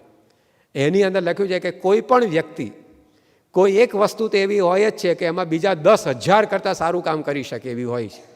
આપણા દરેકમાં એક ટેલેન્ટ તો એવી છે કે જેમાં બીજા 10,000ને આપણે પાછા પાડી શકીએ. આ નાવ ડિસ્કવર યોર સ્ટ્રેન્થમાં લખેલી વાત છે. તો આપણા બધાના ઘરની અંદર જેટલા સભ્યો છે બધામાં આવી ટેલેન્ટ્સ કંઈક ને કંઈક છે. પણ આપણે બહાર આવે એના માટે સમય જ કાઢતા નથી, કારણ કે લોકોની ટેલેન્ટો જોવામાંથી જ નવરા નથી પડતા ને. આપણે ફૂટબોલરની ટેલેન્ટ જોવામાંથી જ નવરા ન પડીએ, ક્રિકેટરની ટેલેન્ટ જોવામાંથી જ નવરા ન પડીએ. એમાં આપણા છોકરાની ટેલેન્ટ બહાર આવવાનું છે રહી જાય. આપણી બહાર નથી આવતી એમાં. તો એ સ્વામીએ થવા નથી દીધું, જો આ ઉત્તમ નેતા. બીજી વાત, હવે શું કહે છે, એક સુંદર પુસ્તક પ્રકાશિત થયું સ્વામીના જીવનની અંદર આપણને દેખાય, management of human talents, principle centred leadership, સિદ્ધાંત કેન્દ્રી નેતૃત્વ. આજે ઘણા લીડર હોય છે સિદ્ધાંતને નેવે મૂકીને બીજાના કાટલા કાઢીને જ કામ કરતા હોય. તે કોઈ દર જિંદગીમાં સુખી થાય નહીં, એ સાચી પ્રગતિ પણ પ્રાપ્ત ન કરી શકે. પણ આ એક પુસ્તક છે પ્રિન્સિપલ સેન્ટર્ડ લીડરશિપ, સ્ટીફન કોવીએ લખેલું છે. એની અંદર એણે પોતે લખ્યું છે to affirm a person's worth or potential, you may have to look at him with the eye of faith and treat him in terms of his potential, not his behaviour. Goethe put it in this way, treat a man as he is and he will remain as he is. Treat a man as he can and should be and he will become as he can and should be. This is not to say that we trust him unconditionally, but it does mean that we treat him respectfully and trust him conditionally. આમાં શું વાત કરી કે હકારાત્મક દ્રષ્ટિથી જુઓ. બહુ સરસ વાત લખી કે treat a man as he is and he will remain as he is. જેવો છે એવો રાખીને એની સાથે તમે વર્તાવ કરશો તો એવો ને એવો જ રહેશે. But treat a man as he can and should be. પણ એ જે કરી શકે એમ છે, જે બની શકે એમ છે, એ રીતે એને તમે જોશો તો he will become as he can and should બી. તો પ્રમુખ સ્વામી મહારાજે આવી હકારાત્મક દ્રષ્ટિ, પોઝિટિવ દ્રષ્ટિ એ આપણા માટે રાખી. અહીંયા વાત લખી કે you may have to look at him with the eye of faith and treat him in terms of his potential, not his behaviour. એ કેવું વર્તે છે એમ નહીં, પણ એ શું કરી શકે એમ છે એમ માનીને તમે વ્યક્તિઓ જોડે વર્તો તો એમાં રહેલી ટેલેન્ટ બધી બહાર આવશે. આપણે ઘણીવાર વર્તન જોઈને કાંટો જ કાઢી નાખીએ છીએ, આમાં કાંઈ બરકત નથી, આ તલમાં તેલ જ નથી કે લ્યો, અને એને લીધે એની ટેલેન્ટ બધી બહાર આવતી નથી. તો પોઝિટિવ દ્રષ્ટિથી જોવાનું એ શીખવે છે આ મેનેજમેન્ટ, જે સ્વામીએ પોતે આપણી ટેલેન્ટ બહાર લાવવા માટે કર્યું છે. વોરન બેનિસ નામના એક લેખકે પુસ્તક લખ્યું છે the unconscious conspiracy why leaders can't lead. એક ગુડ કોયડો, unconscious conspiracy why leaders can't lead. નેતાઓ કેમ પોતાની નીચેનાને દોરી શકતા નથી, કેમ આગળ વધારી શકતા નથી. તો એની અંદર એણે પોતે લખ્યું છે in A study of school teachers it turned out that when they held high expectations of their students, that alone was enough to cause an increase of 25 points in the students' IQ scores. શિક્ષકો ખાલી વિદ્યાર્થીઓ પ્રત્યે positive દ્રષ્ટિ રાખે છે, high expectations રાખે છે, એટલા માત્રથી આઈક્યુની અંદર 25 પોઈન્ટનો વધારો થઈ જાય. આ વિદ્યાર્થી કંઈક કરી શકે એવો છે, આવું માનીને શિક્ષક વિદ્યાર્થીની જોડે વર્તે છે, એટલા માત્રથી વિદ્યાર્થીનો બુદ્ધિ આંક એ 25 પોઈન્ટ વધી જાય છે. જો હકારાત્મક દ્રષ્ટિથી ટેલેન્ટ માણસની એ બહાર આવતી હોય છે. એટલા માટે લખ્યું કે putting a 10 on everyone's head, દરેકના કપાળ ઉપર 10 લખીને એની જોડે વર્તો. કે આ માણસ કરી શકે એવો છે, એ કંઈક કરી શકશે. આવી રીતે જો આપણે બીજા સાથે કામ લઈએ તો એની ટેલેન્ટ બહાર આવે.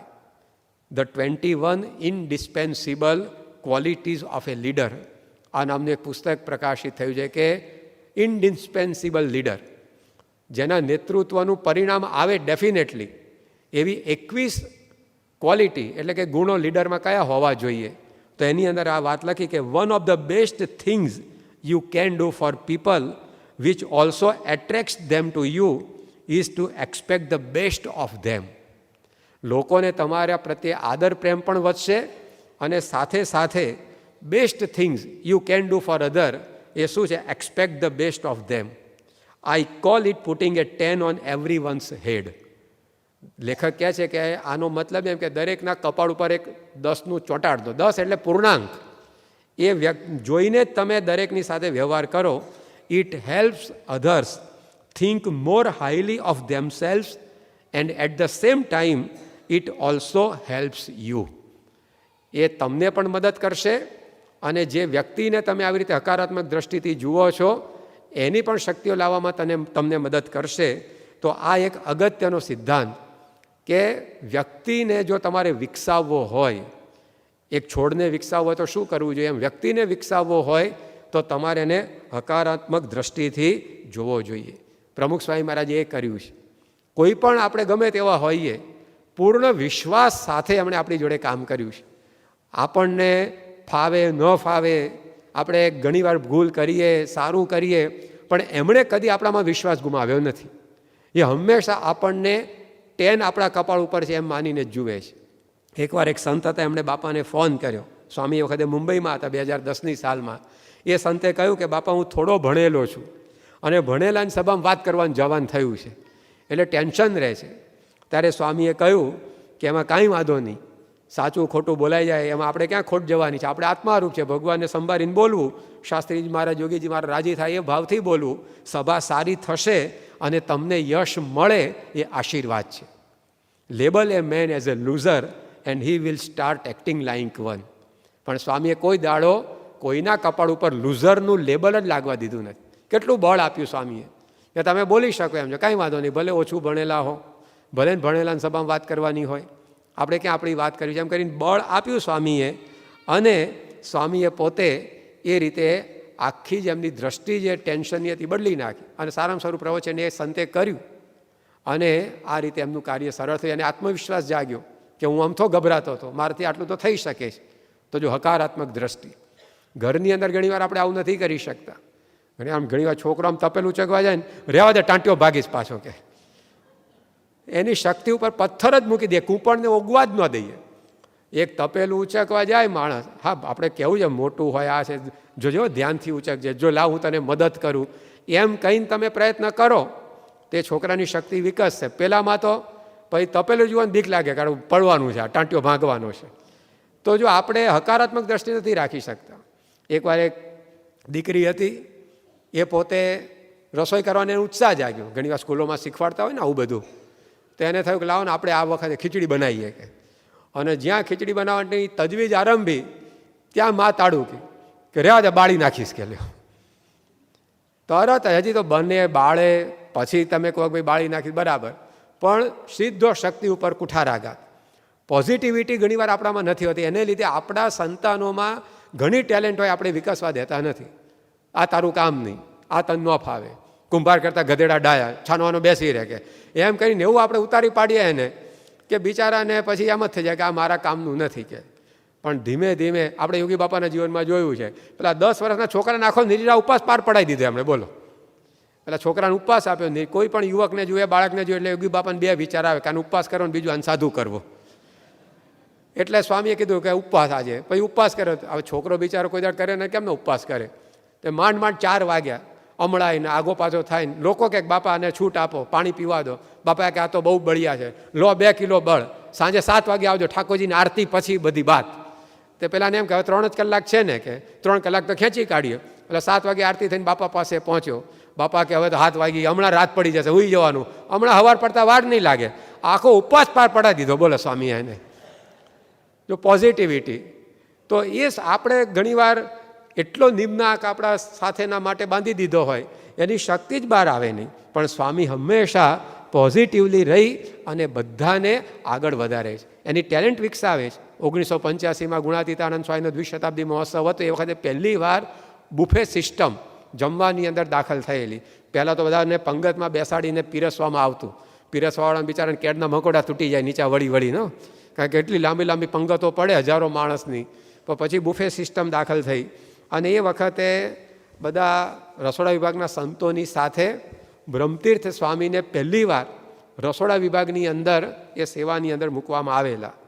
હવે કોઈ દિવસ એમણે આવું બધું કામ કરેલું નહીં. સમય આ બધો મોટા પ્રમાણમાં આવી નવી નવી સુધારણાઓ પણ ઘણી આમાં થયેલી.